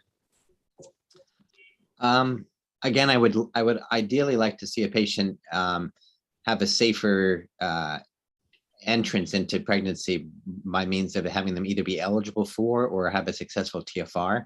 So this sounds like a suboptimal, deep remission. They're in MMR, but not deep remission. So could we think about a change in TKI? Could we think about a dose increase if there were some issue with pharmacokinetics? I would try to do something to bring them to TFR eligibility prior to stopping for pregnancy. Right. Any panelists, any other opinion? Okay, thank you, Dr. Michael. Now, because this patient has the imatinib, we know with the imatinib, the patient is unlikely to achieve the DMR if she continues the imatinib. So our time frame is relatively short. The current age is the 31 years. The better option either the second generation of the TKI, and he have been switched to the nilotinib, the 800 mg, achieved DMR within 6 months and continued DMR for the 2 years. Now move to Dr. Riaz. So what is your advice in terms of the stoppage of the drug? Riaz is not there. He is also there. So any panelist give his opinion? I would like to give an opinion. Yes. So in this patient, we have a pregnancy as a reason why we need to stop it as soon as they achieve the 2 years of DMR. So I would stop it right away. If it's not for a pregnancy, then I would like to de-escalate like a destiny and then go on. So for this patient, for pregnancy reasons, I always advise all patients to undergo a gynecological evaluation to look at other reasons for infertility, because when we stop it, the time frame for we have a very short time frame for patients. So I always ask them to go for hypothyroid evaluation, PCOD evaluation, and other metabolic evaluation, so that they get conceived as soon as possible. So that even though if you want to start some imatinib after the TKI, so I would really want to cross the first trimester. So that is what I would, after achieving 2 years of DMR, I would right away do all the gynecological evaluation and then go ahead with stopping it. Thank you, Dr. Jajendra. Michael wanted to make a comment, I think. Yes. Please, Dr. So Michael. there is sudden stoppage of the nilotinib with the PCR. Dr. Michael wanted to make a comment. Oh, thank you. I agree with you. I think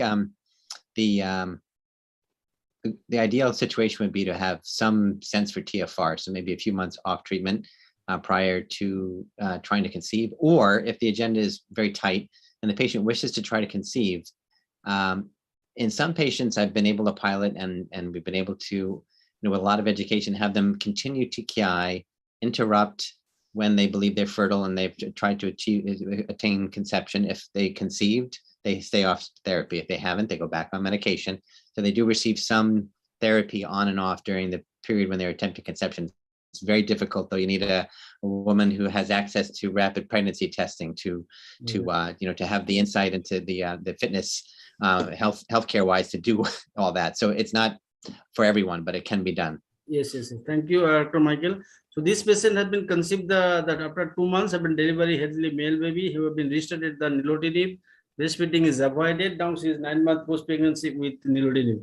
With this, thank you very much all the panelists for their input. With this, I hand over to M.B. Agarwal, sir. Thank you so much to Dr. Michael, Dr. Tufan, all the panelists. We had a great session on CML. I'm grateful to all of you. Dr. Agarwal, if you permit me, just a short question to Dr. Michael before we close. Yeah, short question. It's just very brief. Sir, what would be your experience as CML as a second malignancy in patients who have been previously been treated with for solid malignancies? I have got a few patients of breast cancers who were treated earlier, and 4 to 5 years down the lane, they developed CML. And the challenge in the treatment and management was there. So I thought I'll take this opportunity to get your insights so that I'm in a better position to handle. Yeah, I think that's a rare entity, but it does exist. I mean, a second CML as a secondary malignancy. I think, we raised the issue about somatic mutation testing or myeloid mutation testing. I would be very interested in looking at those patients. And it's actually a question I have in the reverse direction about looking at survivors of CML and what happens to their marrow. Do they have a risk, very long-term risk of any other myeloid disease or any disease really for that matter? So I think keep gathering your cases, investigate if you can, and obviously hopefully treat them well. And I don't believe it has a different outcome, but I don't know if we've studied it well enough. Thank you so much. Thank you, sir. Request Dr. Chirag to excuse us, and we will move on to the second half of this webinar, and that is session 2. We have lecture on myelofibrosis. Should we use ruxolitinib early? And the guest speaker this evening is Professor Alessandro Vanucci. He's Professor, Center Research Innovation of Myeloproliferative Neoplasm, SOD Hematology, University of Florence, and AOU Carigi, Florence, Italy. This will be followed by the panel discussion moderated by Dr. Rajan Kapoor, and the panelists are shown over here. I'll introduce them to you a little later on. So I hand over the reins to Professor Alessandro for his lecture on myelofibrosis. Should we use ruxolitinib early? So over to you, sir. So thank you. Thank you very much, Dr. Agarwal. I don't know if you can hear me and see me. We can't see you. Okay, now I can see myself, so I suppose you can too. So thank you very much for this kind invitation. It's my pleasure to be here, and I think I can share my slide. Okay. Okay, so you should see the first slide. Okay, so this is a difficult topic indeed about the early use of ruxolitinib in patients with myelofibrosis. I anticipate that I have no yes and no answer to these questions. So it will be some kind of discussion about data and what we actually believe about these issues. These are my disclosures.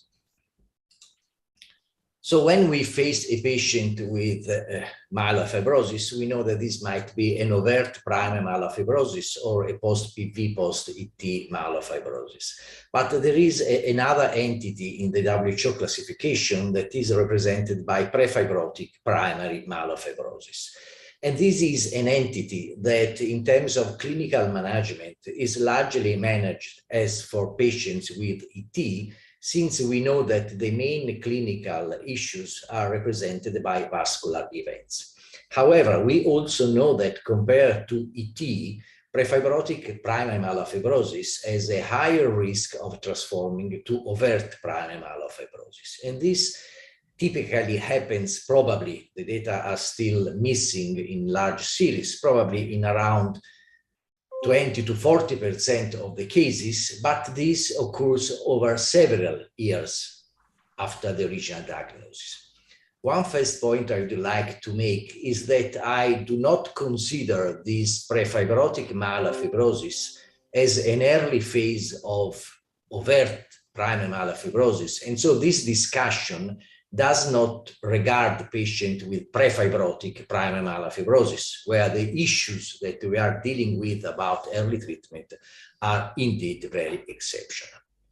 We know that patients with overt primary myelofibrosis may present a number of clinical issues that are represented by constitutional symptoms and, of course, the impact of splenomegaly, including the risk of progressive cytopenias, leukemic transformation, and of, unfortunately, premature death.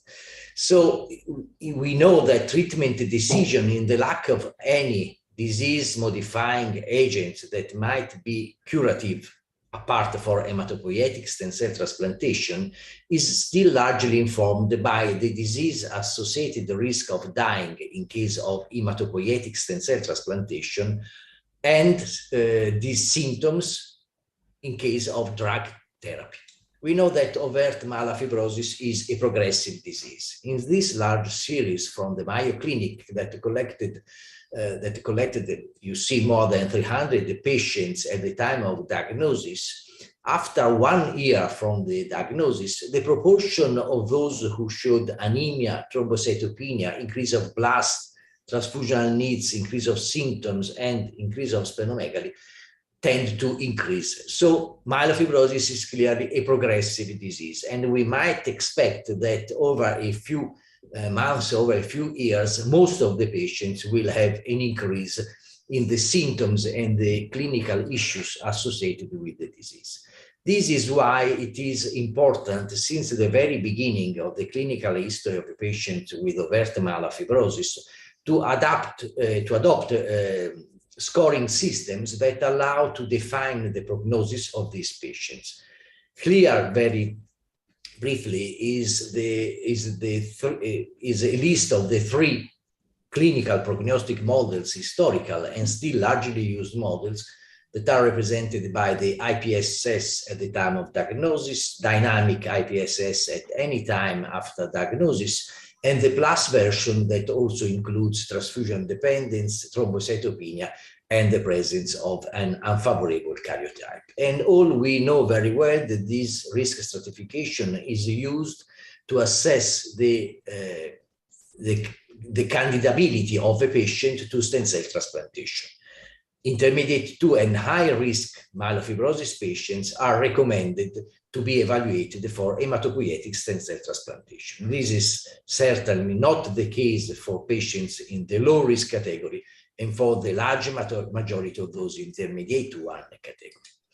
Things are moving, of course, in the last years, the impact of genetics and genomics, and now we have integrated genetic and clinical score, the MIPS-70, the MIPS-70 plus and the MIPS-70 version 2 that include, together with clinical and hematological variables, also the molecular characteristics of the patients, the cytogenetics, and also the degree of bone marrow fibrosis. And again, these scores, here is the MIPS-70 represented, these scores allow to separate patients in whom a stem cell transplantation should be addressed very early after diagnosis, high risk, never low risk, and for some patients, intermediate risk. And now we also know that for patients with post-PV and post-ET myelofibrosis, the scores that we have presented in the previous 2 slides are probably not so appropriate, and a MySEC PM score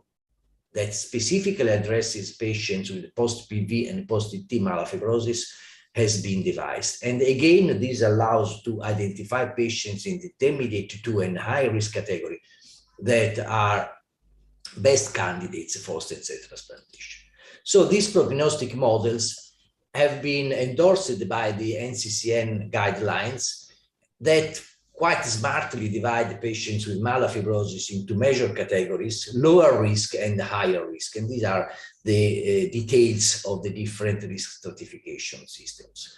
Of course, we are dealing in this presentation with the lower risk category of patients with myelofibrosis. And here, as you can see, one key point is to assess the symptoms that are associated with the disease.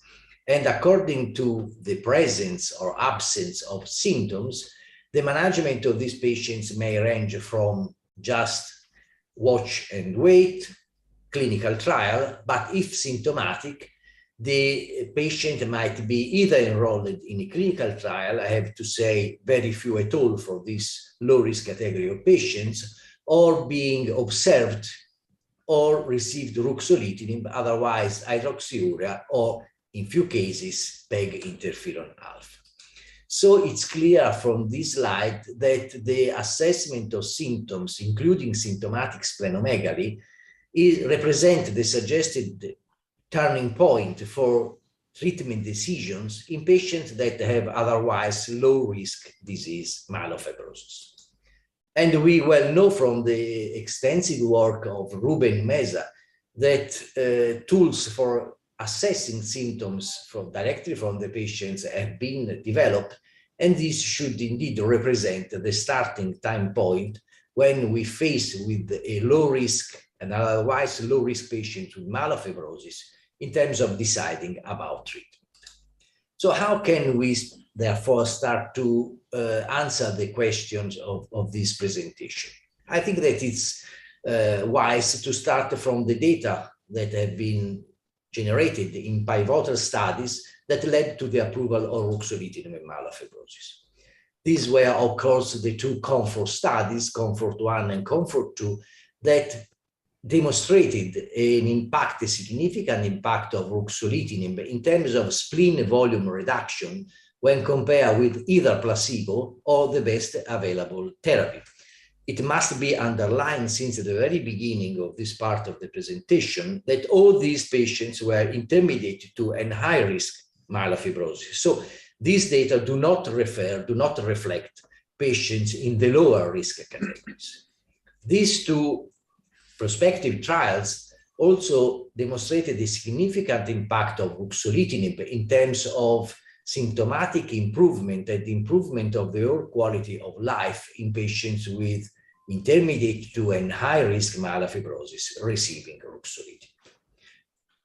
We also know from these studies and long-term follow-ups that the main clinical side effects of ruxolitinib in these patients is represented by the development of thrombocytopenia that is dose limiting, but particularly, and this does not occur in so many patients, but particularly of anemia that is much more common.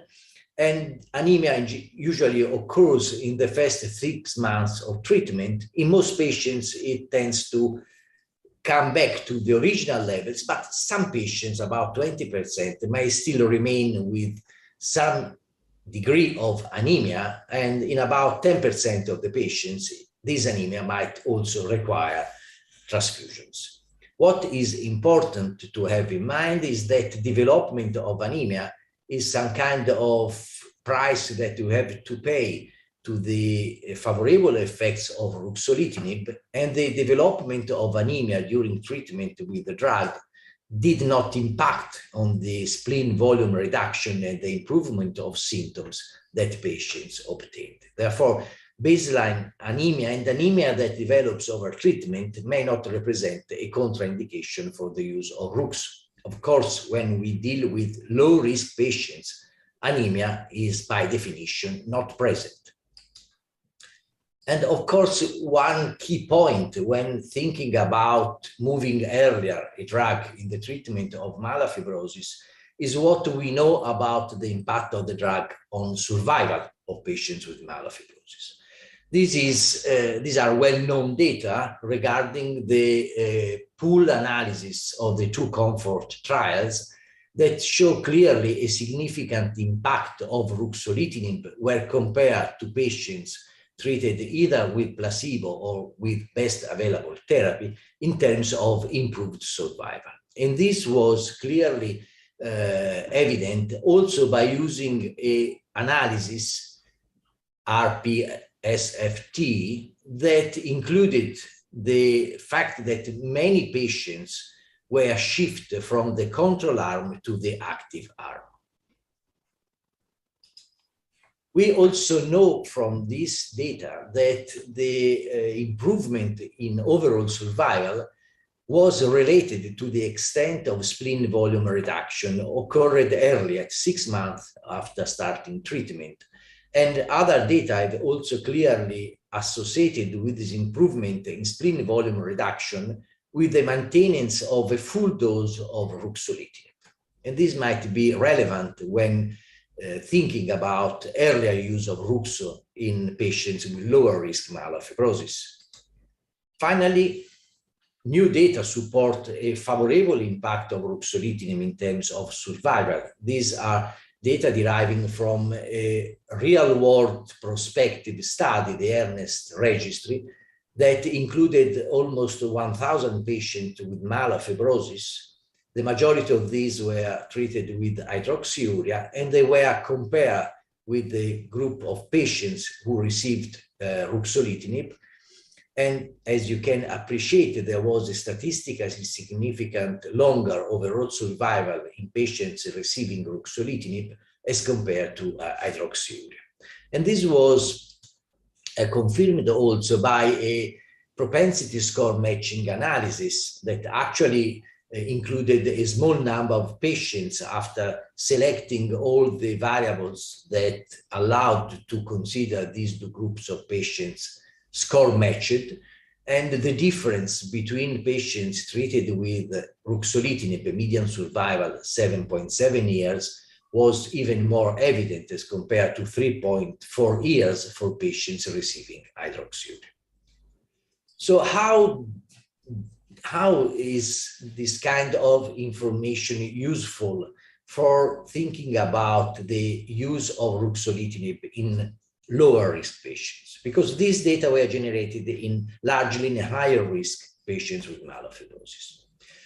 Well, we must start probably by the knowledge that in the absence of any kind of treatment more or less effective, patients with myelofibrosis experience a progressive worsening of splenomegaly and of symptoms. These are prospective data, controlled data, derived from the patients that were enrolled in the placebo arm of the COMFORT-1 study.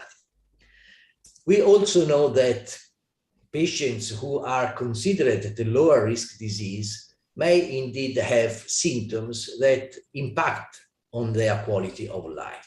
About 44% of patients in the lower risk category of DIPS may indeed be symptomatic. And it has been suggested that a single score of the MPN-10 greater than 5 or a total score greater than 10 might be useful as a threshold for thinking about starting ruxolitinib in lower risk disease patients with myelofibrosis. We also know, but this is really something that does not have any kind of satisfactory reply at present, that the lower risk myelofibrosis patients may carry some kind of mutations that define an unfavorable molecular phenotype. And as you can see in these Kaplan-Meier curves, indeed the impact of not having low molecular risk as compared to those who have at least one mutation of the high molecular risk category, and especially having two or more of these mutations, has a large impact in both prefibrotic and overt myelofibrosis. However, here the question is, are these patients worthwhile of an earlier intervention and what? And here it's difficult to think about the impact of a JAK inhibitor such as ruxolitinib that has really poor evidence of a disease-modifying impact in patients with myelofibrosis. We have some kind of experience specifically also to lower risk patients with myelofibrosis. And so now we can move from the pivotal trial, the COMFORT trials, to other kind of trials, prospective and retrospective, that included also intermediate one and so lower risk patients with myelofibrosis. So without going into the details of this table, it's clear that patients who are at a lower risk myelofibrosis have usually higher proportion of patients having spleen volume reduction as compared to those included in the COMFORT trials, about at least 50% as compared about 35 to 38% in the COMFORT studies. The treatment is definitely better tolerated. This means that patients with lower risk myelofibrosis are able to tolerate higher doses of Ruxo, which in turn might be the key for the higher spleen response. And indeed, about less than 25% of patients with lower risk myelofibrosis develop anemia as compared to more than 40 with higher risk myelofibrosis. And the same is quite true for patients in lower risk that develop thrombocytopenia. Usually with great variability, however, there is a lower rate of infectious events, and particularly the discontinuation rate is also lower for patients in the lower risk category of myelofibrosis. In summary, patients with IPSS intermediate to 1 risk category are very likely to achieve a higher response rate and experience lower toxicity using ruxolitinib as compared to patients with higher risk disease.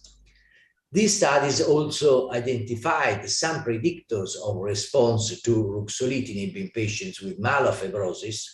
And again, here we refer to the JUMP study, that is a phase 3b expanded access study globally.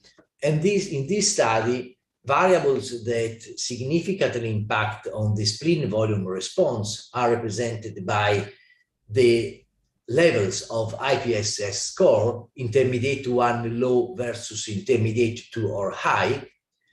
The fact that these patients had received ruxolitinib as first line or second line or more line after the second. And finally, as mentioned before, the fact that these patients were able to tolerate greater or less than 20 milligrams a day.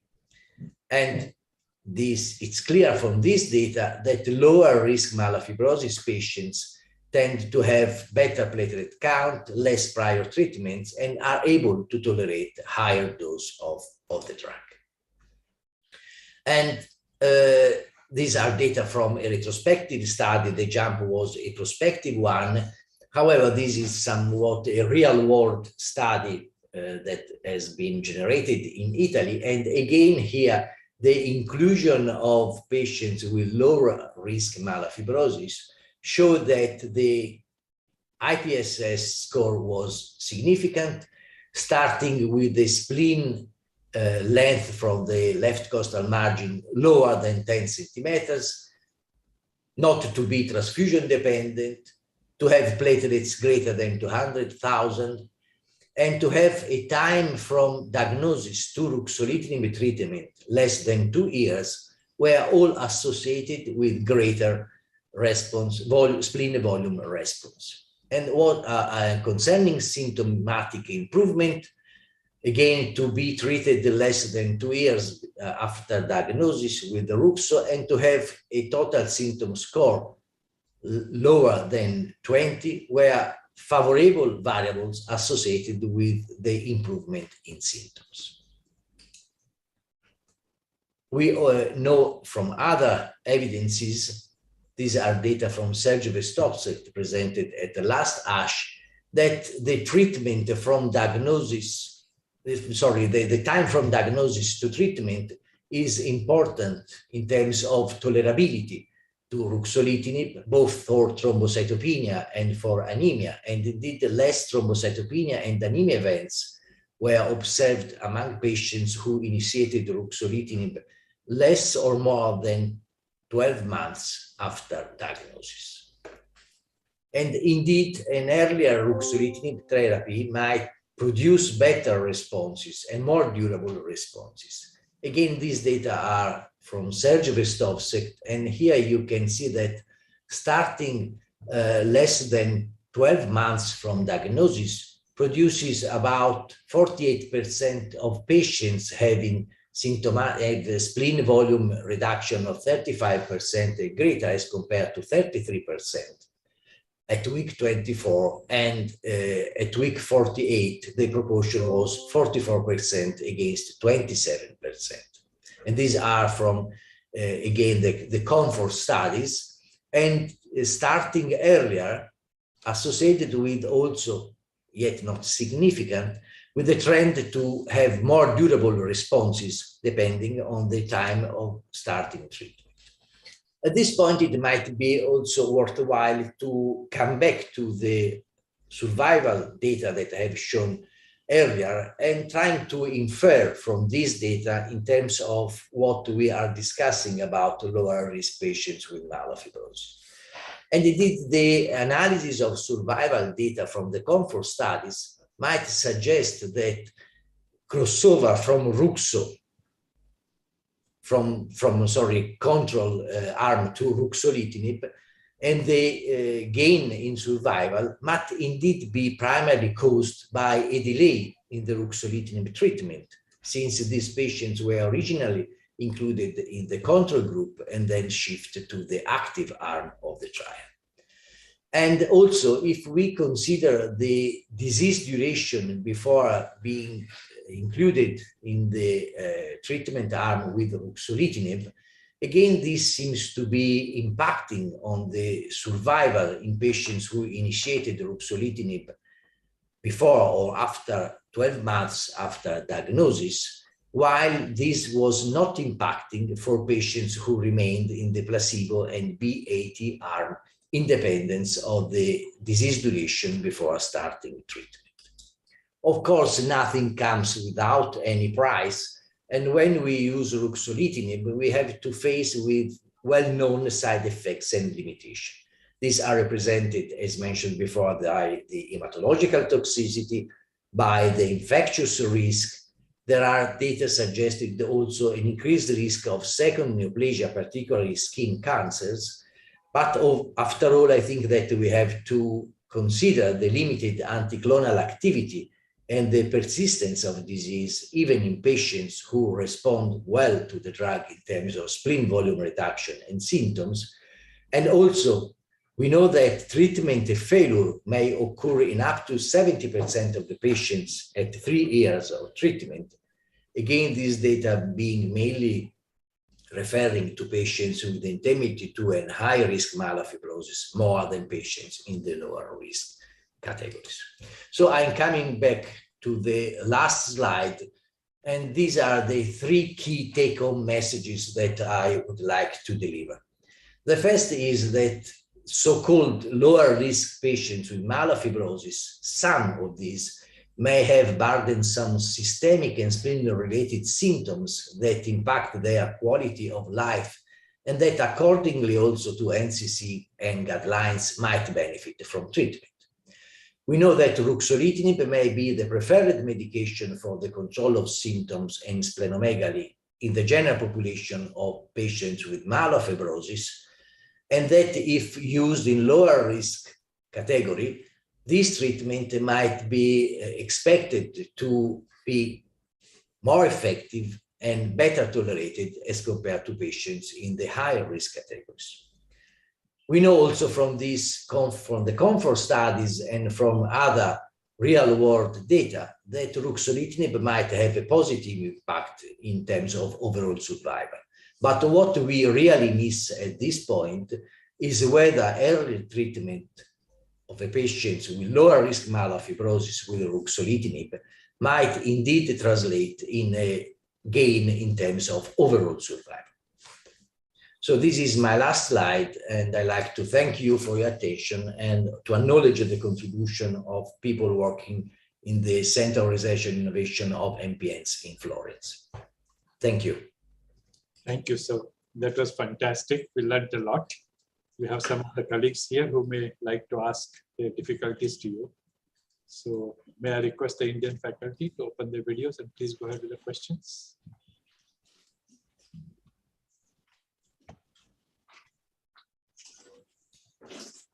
Sir, Dr. Karun Kumar here speaking. Go ahead. Yeah, sir, myelofibrosis, higher risk. So with massive splenomegaly and with platelet count of less than 30,000. So still not transplant eligible.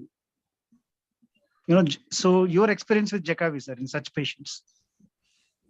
So your question is really very important. You mentioned 10,000 platelets, is that correct? Less than 30K, less than 30,000. 30,000. Okay, so clearly I would not use ruxolitinib here. This patient is at high risk of bleeding, 10,000 platelets. Ruxo is approved only for platelets greater than 50,000. And so this is clearly not a recommended use of ruxolitinib in this patient.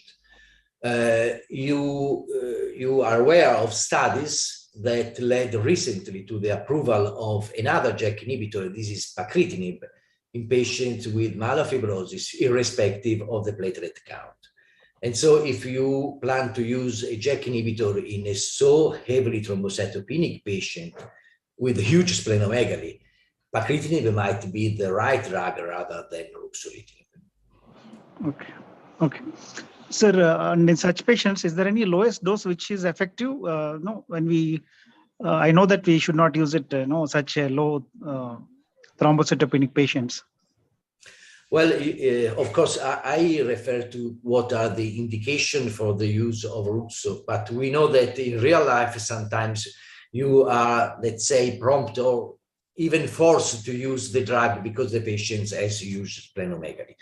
The fact that in these patients you have to use 5 milligram twice a day of ruxo, and this is by experience, I'd say by definition, largely ineffective in terms of splenomegaly, spleen volume reduction.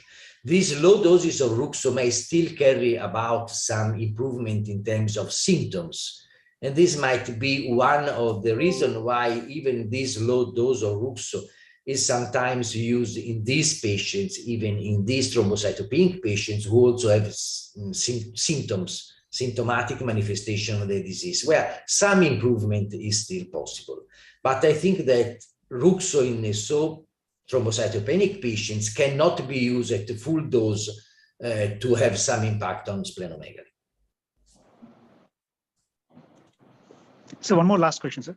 So in high-risk myelofibrosis patients, where no, there is no transplant eligibility, no symptoms, high-risk MDS, not much symptoms. Can we use Jakavi to, delay the progression of the disease? Is there any indication, such indication? Unfortunately, no. And this is one of it was actually hidden below the third, the last point that I mentioned, the key point that I mentioned. Unfortunately, we have no evidence right now that ruxolitinib may delay progression of the disease, may delay progression to even more symptomatic forms of myelofibrosis, but even particularly, we have no evidence that ruxolitinib may delay progression to acute leukemia.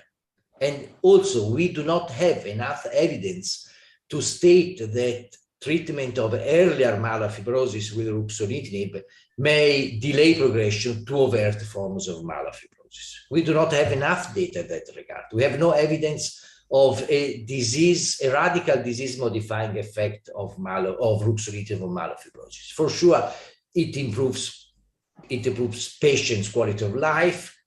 It has some impact on the overall survival of the patient, but this is largely mediated by the favorable impact on quality of life, albumin levels, improvement of symptoms, improvement of body weight, and so on. But not because we know that it is a disease-modifying drug. Okay. Thank you, sir. You're welcome. Thank you for your questions. Till somebody has another question. In this situation, is there a place of TPOs to improve the platelet count? Is there a place for, sorry? Thrombopoietin. Thrombopoietin, TPO. This is a very long debate. Unfortunately, we have no data, but I think it's really difficult to collect data about the use of TPO. Why? Because we know that MPL, the receptor for TPO, is expressed on the hematopoietic stem cells that are the clonal cells of myelofibrosis. We know that signaling through MPL and TPO stimulation is likely expanding the clone of cells in myelofibrosis. We know that TPO by itself might lead to deposition of fibers even in patients without myelofibrosis, and even in normal subjects that is often transient. So I would say no, there is no rationale, no space in using TPO in these patients.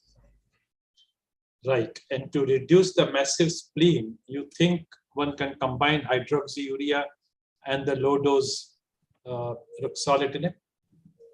Well, this largely depends on the tolerability in terms of blood counts, because you're adding ruxolitinib that causes anemia and thrombocytopenia to hydroxyurea that may cause thrombocytopenia and anemia. So it's the association has usually been used in patients with leukocytosis that is not well controlled by ruxo. And in some of these patients, you can have good response in terms of leukocytosis, but it depends on the extent of cytoreduction from the sum of the two. Right. Any more questions for sir? Dr. Ria here. Hello, sir. I have two questions. One is with regards to tuberculosis and ruxolitinib therapy. In our country, unfortunately, we still see a lot of patients with tuberculosis, active tuberculosis. So can we use ruxolitinib in patients who are on anti-tuberculous therapy?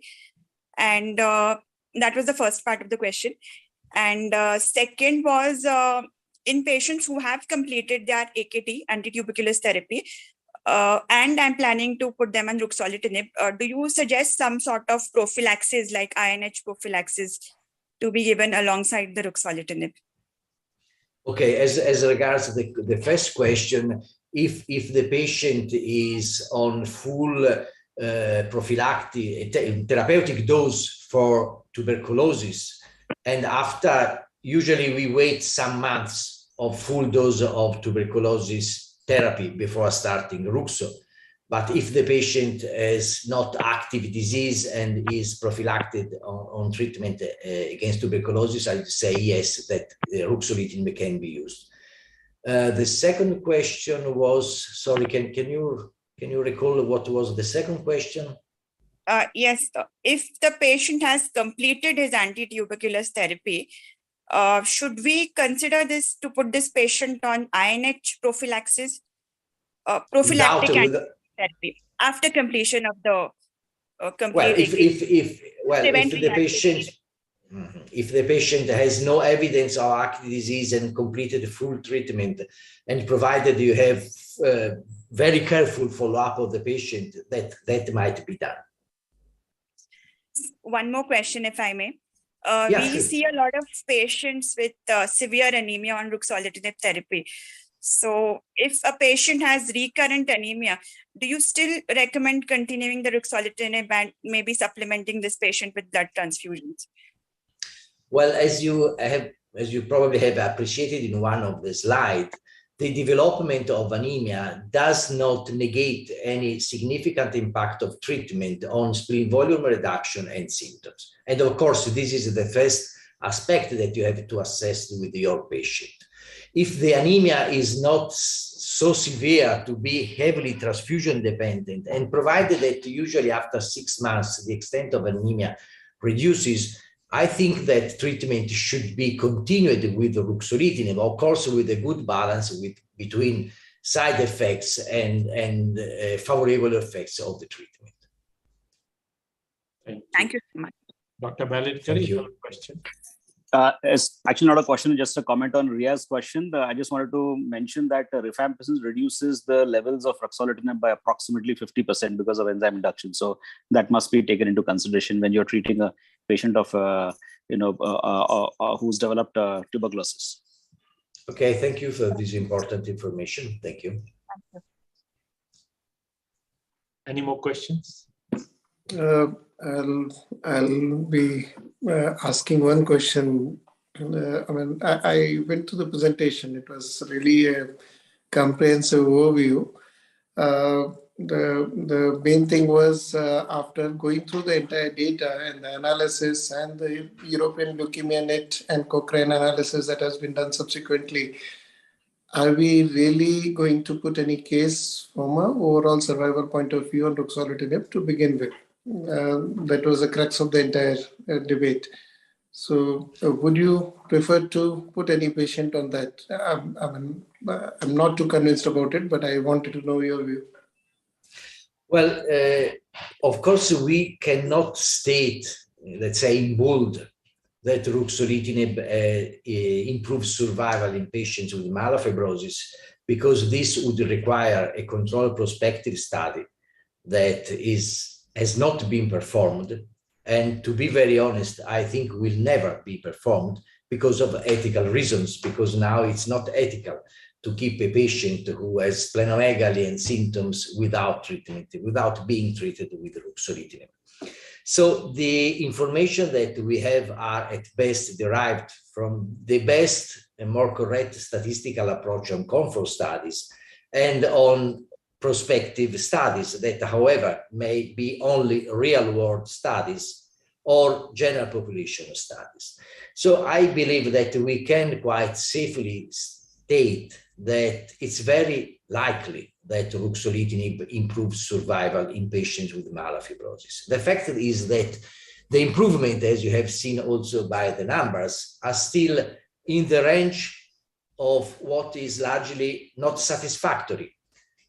Improvement of survival is totally different from what we would like to see, and is largely the results of the improved quality of life, again, body weight and so on, reduce inflammation. This is an important key point to have in mind.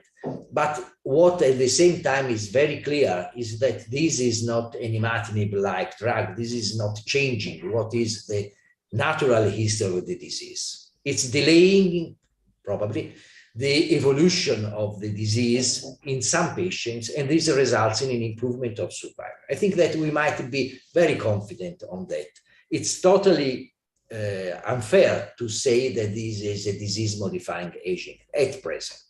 Probably it might have a very important additive effect with other drugs, and the sum of other drugs might probably results in more clear evidence of disease-modifying effects.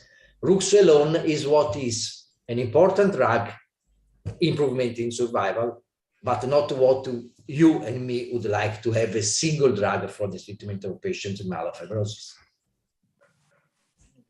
Thank you. You're welcome. Thank you for your question. Do have a couple of minutes if there are more questions. Yeah, sure. It's my pleasure. Just looking. So it appears that there are no more questions. So thank you, sir. We are going to move to the panel discussion. And thank you. So if you have time, you can be with us. Okay, thank you. Thank you so much. Okay, so I'll share my screen to introduce the panel discussion now, which is on the same subject. Should we use ruxolitinib early? Moderator is Colonel Dr. Rajan Kapoor. Is profit. Okay, Rajan, you have shared your screen, so we'll go ahead with you. Go ahead.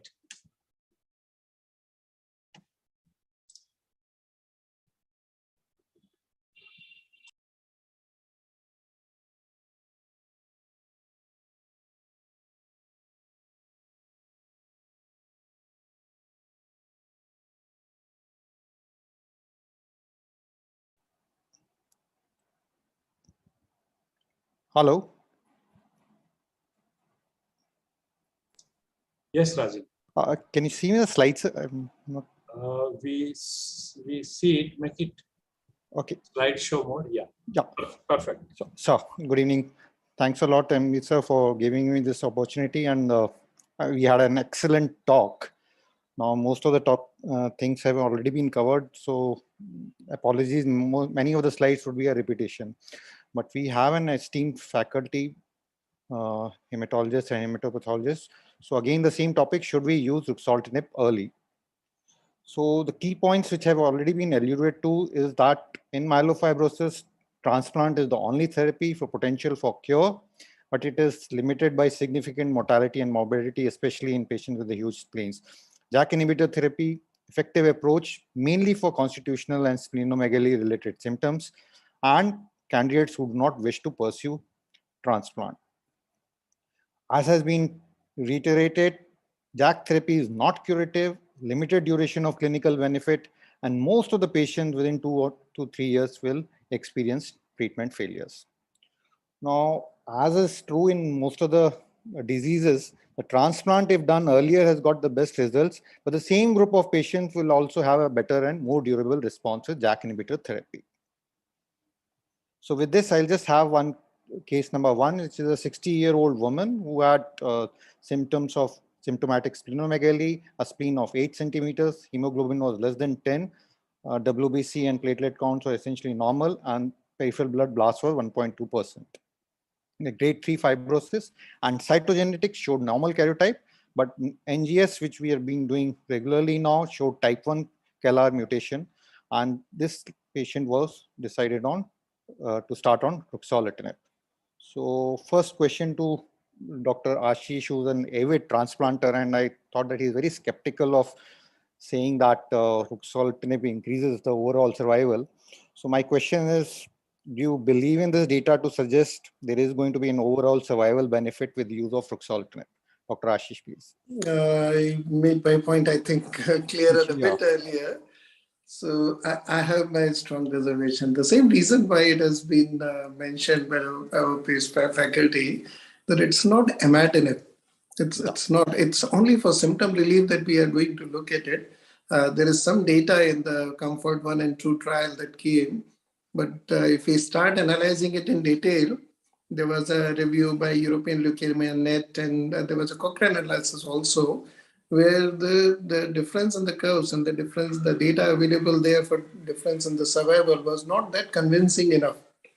So it's not been endorsed by European Leukemia Net either. So as of now, I don't think so. But I'll use it for the overall survival benefit. I'll use it rather. I'll look forward to having a better molecule with this as a background.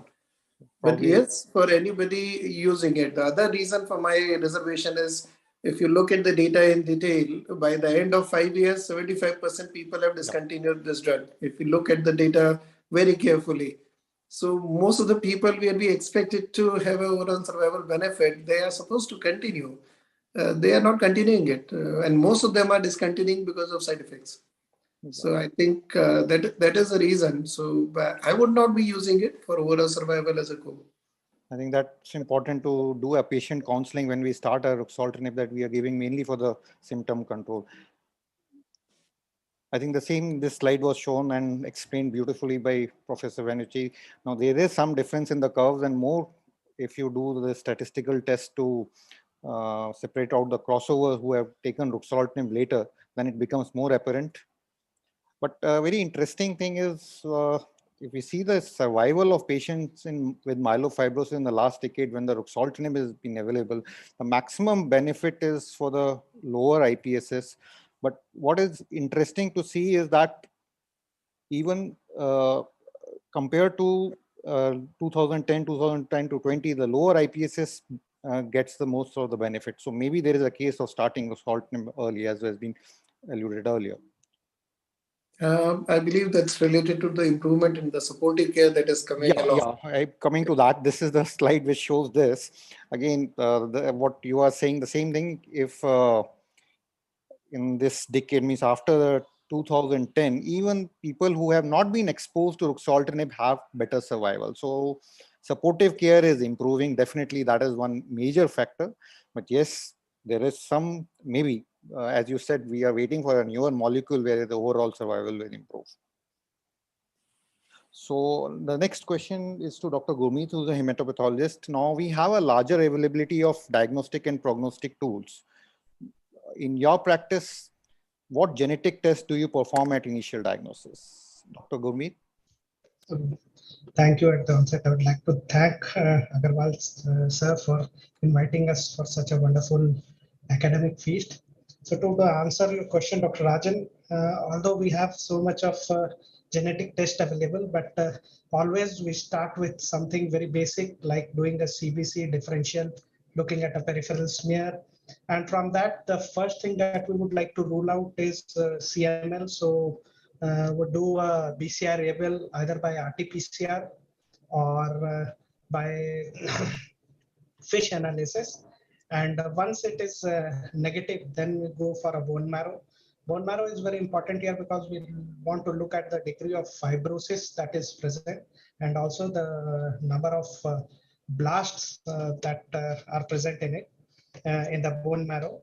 And along with that, here we would like to send a JAK2 mutation analysis.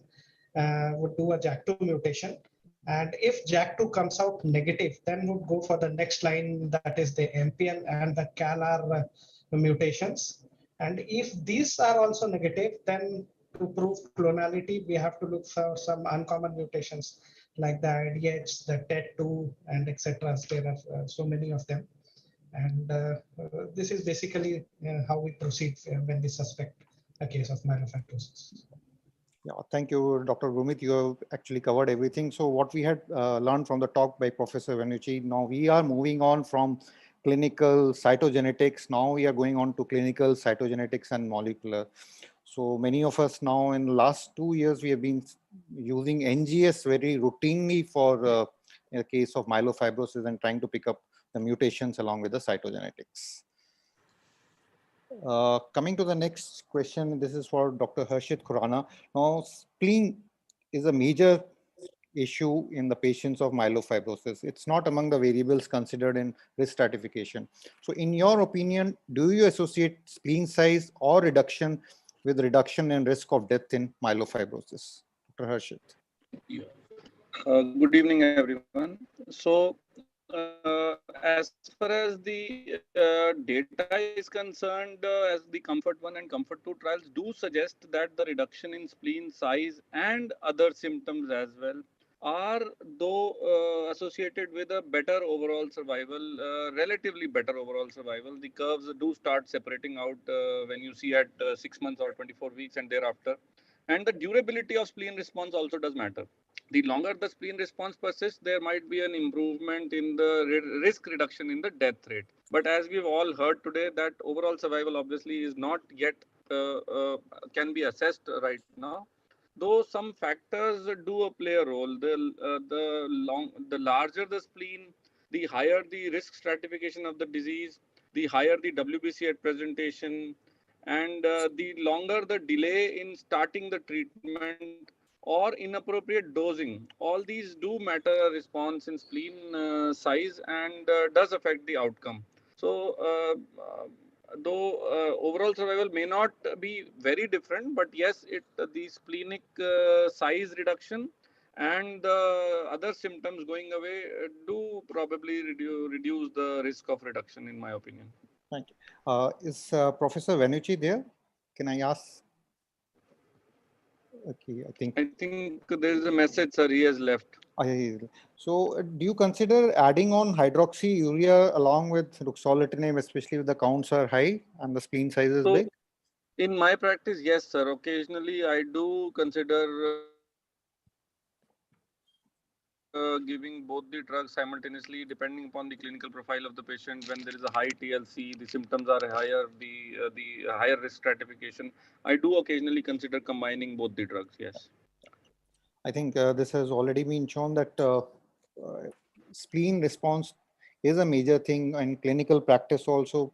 A patient whose spleen is not going down, we know that ruxolitinib is going to fail sooner than later. Again, this has already been alluded, like every 5 deciliter of spleen volume is associated with 14% increase in mortality rate. So more the size of the spleen, more likely chances of mortality. So I just may want to add here one point. Probably the data probably talks about 35 to 40% responses of the spleen size reduction overall as far as the Comfort 1 and Comfort 2 trials are concerned. But in our clinical practice in last 7 years or so, since I've been using Jakavi, and you also longer than that probably, since the time the drug has been into our practice, I believe the average spleen responses are not as much as the data that suggests. That's true, but yeah, some people who do respond, they feel better, and probably that's the way ruxolitinib works. Of our patients having a spleen size reduction maybe lesser, probably. Yeah, proportion lesser, probably. Right. That's true. So the next question is for Dr. Karuna Kumar. So do you feel that there are any predictors which we can adopt in our clinical practice which can judge a better response to treatment with ruxolitinib? Yes, sir. Again, I have to comment from the data available from the JUMP study, which has shown that lower risk myelofibrosis and starting ruxolitinib early has shown better responses, when compared to other groups.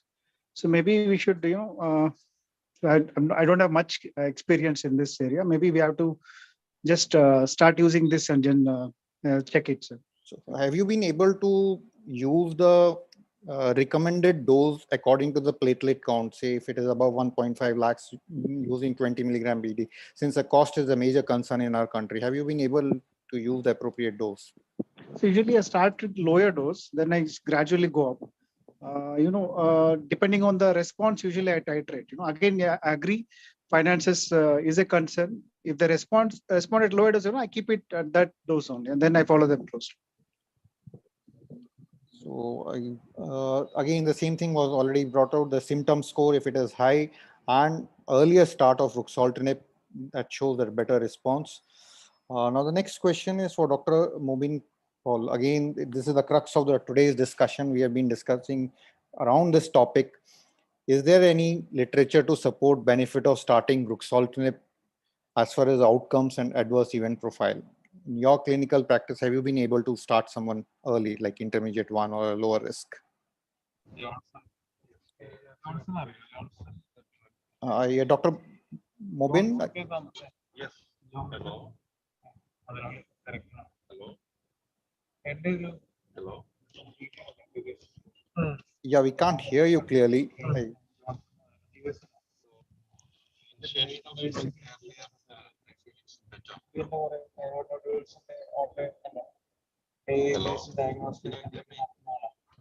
Yeah, is it only me or everyone else is not hearing him clearly? Yeah, no one is able to hear you. Okay. Maybe.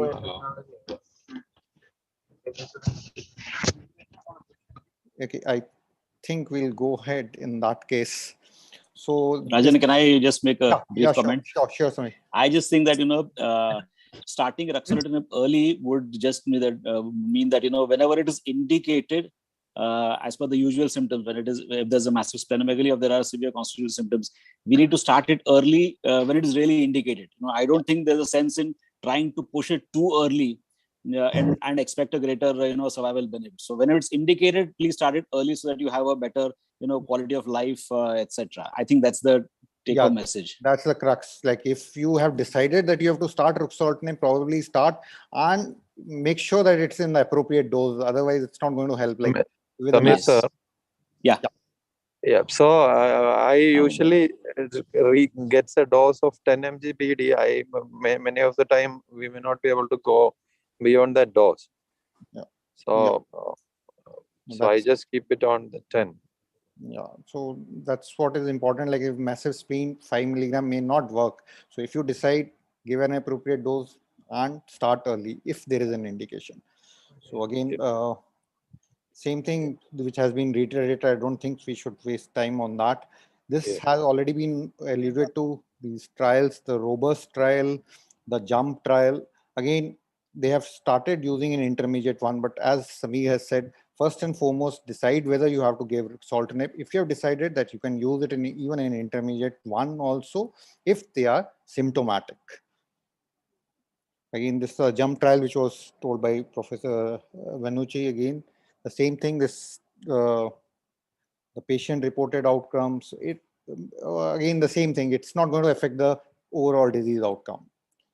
But if you see, if it has been started early, the spleen size decreases most in cases where it is intermediate one. So as is in all medical, all diseases, patients who benefit most will benefit from all forms of therapy. Probably transplant in this category would also do very well. So, okay, so now I'll come to another case, which is a higher risk case. This is a 63-year-old male, a case of polycythemia vera. Now he has got a spleen of 7 centimeters. Hemoglobin is normal at 13, WBC of 15,300, and platelets of less than 50,000. Post polycythemia vera myelofibrosis with grade 2 fibrosis. Now, when we did an NGS, there was a JAK2, ASXL1, and IDH1. So it clearly puts him in a high risk category, and he is transplant eligible. So his performance score is good. Now, my question to Dr. Ragesh Radhakrishnan, in your experience, what is the impact of high risk mutations in patient management? And do you ask for NGS for mutations in all of your patients? Dr. Ragesh. Dr. Ragesh is not here. Okay, so I'll ask Samir, you have been using NGS for all your patients? NGS for all patients. Are you talking about the the AML stratification panel? Myeloid mutations. Myeloid mutation panel. Yes. So I do it for all my patients in the beginning.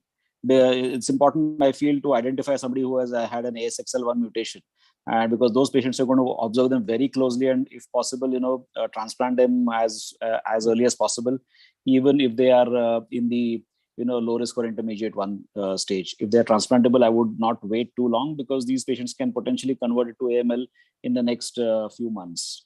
Well, that's very important. That has been alluded. If you pick up a high risk mutations, you have to be on a close guard that they may progress on very soon, and they may not respond to ruxolitinib as well as a lower risk patients. So, so if you see this curve, which was shown in COMFORT, they all look similar. So the conclusion on this study, this paper, was that ruxolitinib works irrespective of high risk mutation. But if you go into details, this is what was published in Blood in 2015. If you have one or two mutations, the duration of response is very low. So even though Jakavi might work in high risk mutation, but the duration of response is going to be very low. So it's important to pick up these mutations at the earliest. Now, the next question to Dr. Ranjit from Delhi AIMS. He's also not there. He's also not there. So I can ask Dr. Ashish Dikshit, is he still there? Yeah.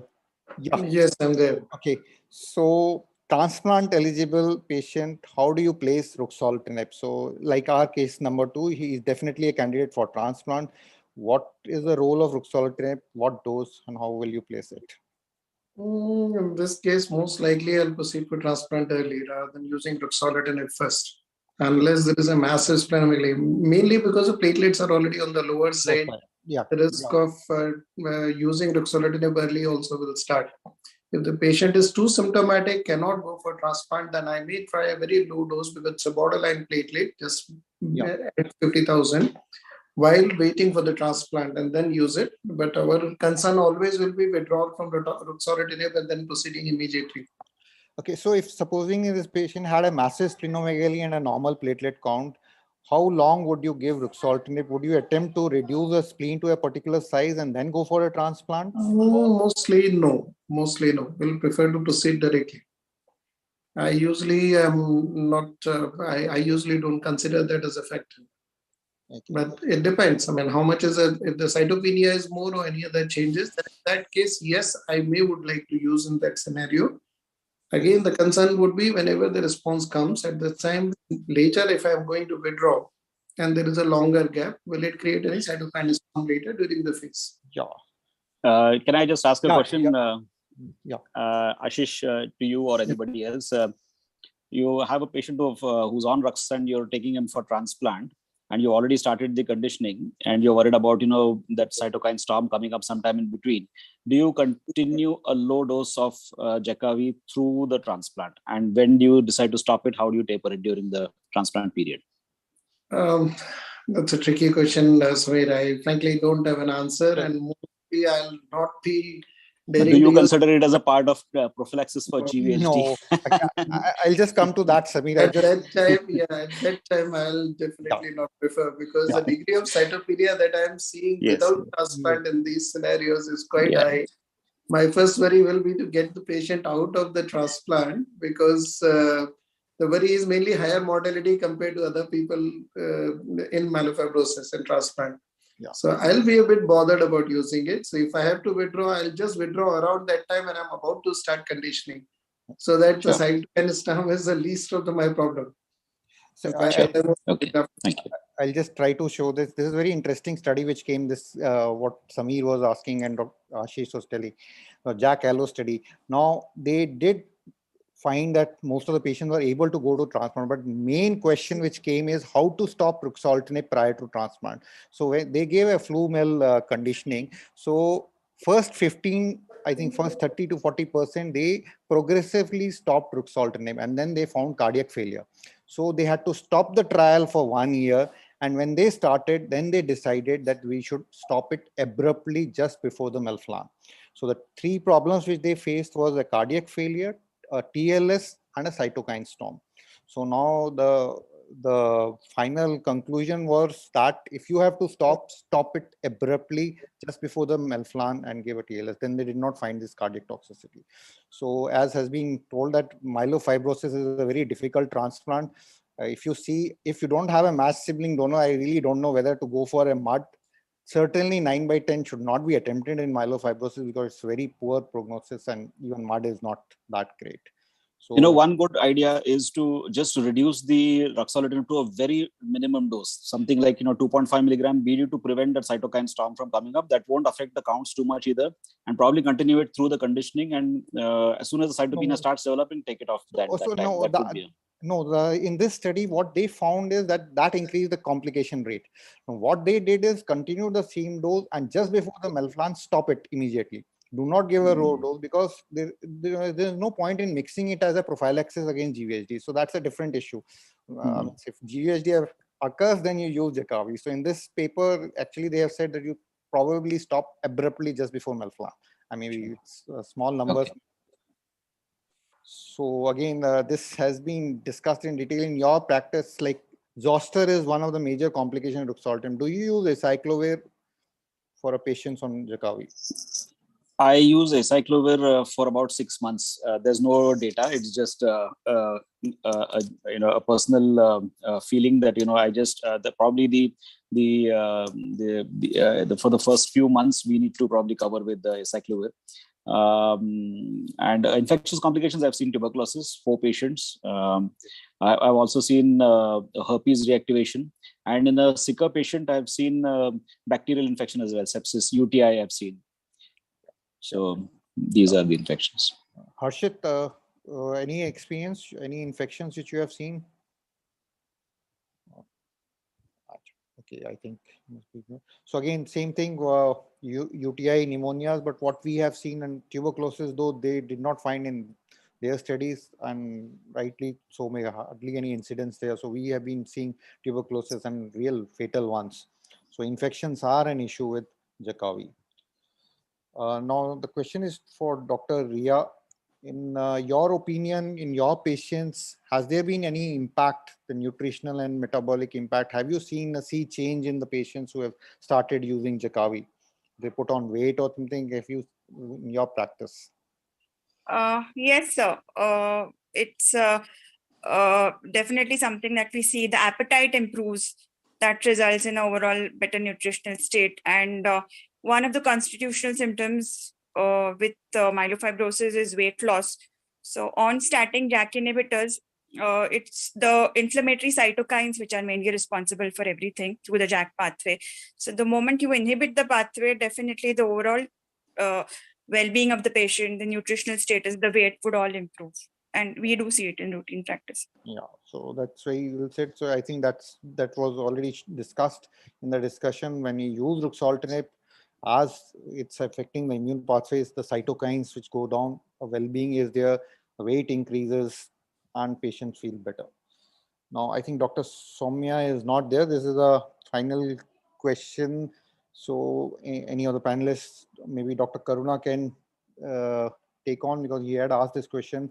If there is a significant anemia, how do you use ruxolitinib? Do you add on with, say, steroids, thalidomide, or anything, if there is anemia in a myelofibrosis? Dr.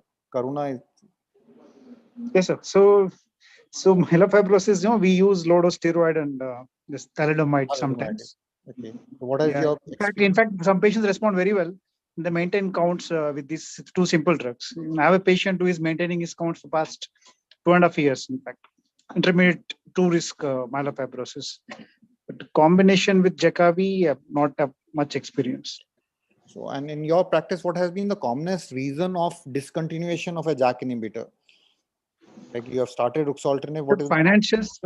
See, few patients are unable to start because of the finances there.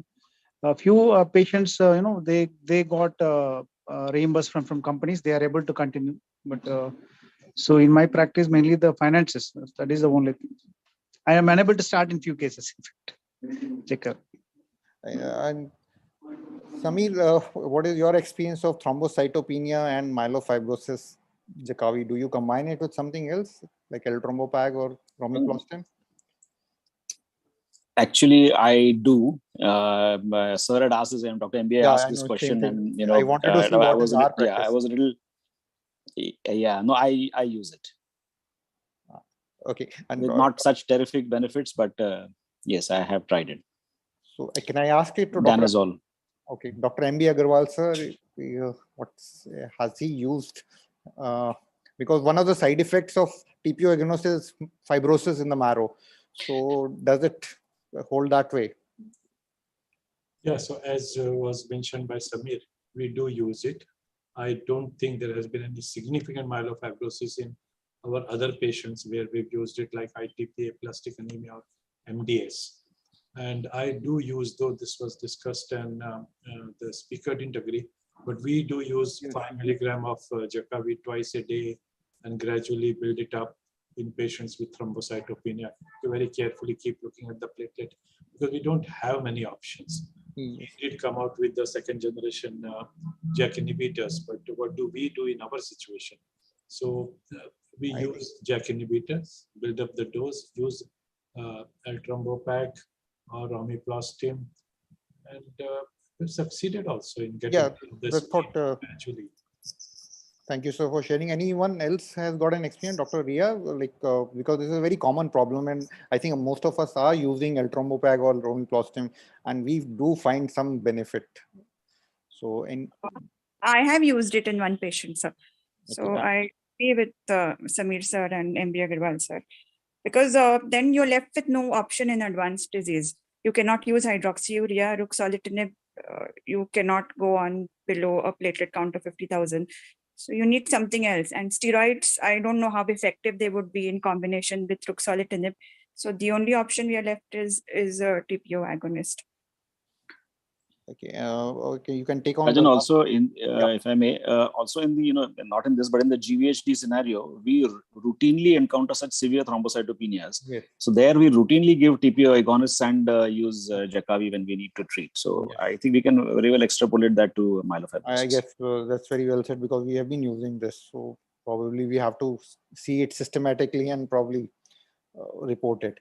So Dr. Ria, do you see a benefit in re-challenging with ruxolitinib if there has been an inadequate response, and how long do you give before saying that it is an inadequate response? I usually wait for 6 months to say that this is inadequate response, and it wouldn't be 100% effective, but definitely, and I think there is data for that, that re-challenging would be effective in around 40-45% of the patients. So if the patient is not willing for transplant, then re-challenge with ruxolitinib would be a good option. Thank you. I think the same thing what you are saying, like after re-challenge, almost 50% of the patients, they have some clinical response. So you can't try re-challenging if there hasn't been an inadequate response to ruxolitinib in the upfront setting. So if I may summarize after the talk and the panel discussion, we have to do a very good risk assessment, especially I think NGS should be performed, the myeloid mutation panel should be performed in all the patients, preferably so we can risk stratify it better. We should have you should do a risk stratification upfront, have a higher risk, lower risk, and again, as has been brought out, use ruxolitinib only if it is indicated. We should understand that it is mainly for symptom control and the splenomegaly. It makes sense to start ruxolitinib early in eligible patient.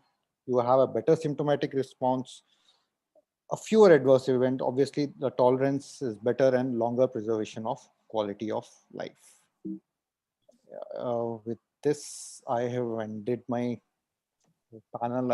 I really want to thank all the panelists for a very engaging discussion. And like what we practice in India is a little different from what the experts from West tell us. So it's a very heartening to know that. So any comments from you? Thank you, Rajan. So that brings us to the end of day 2 of this series of webinars. I'm grateful to Dr. Michael Morrow and Dr.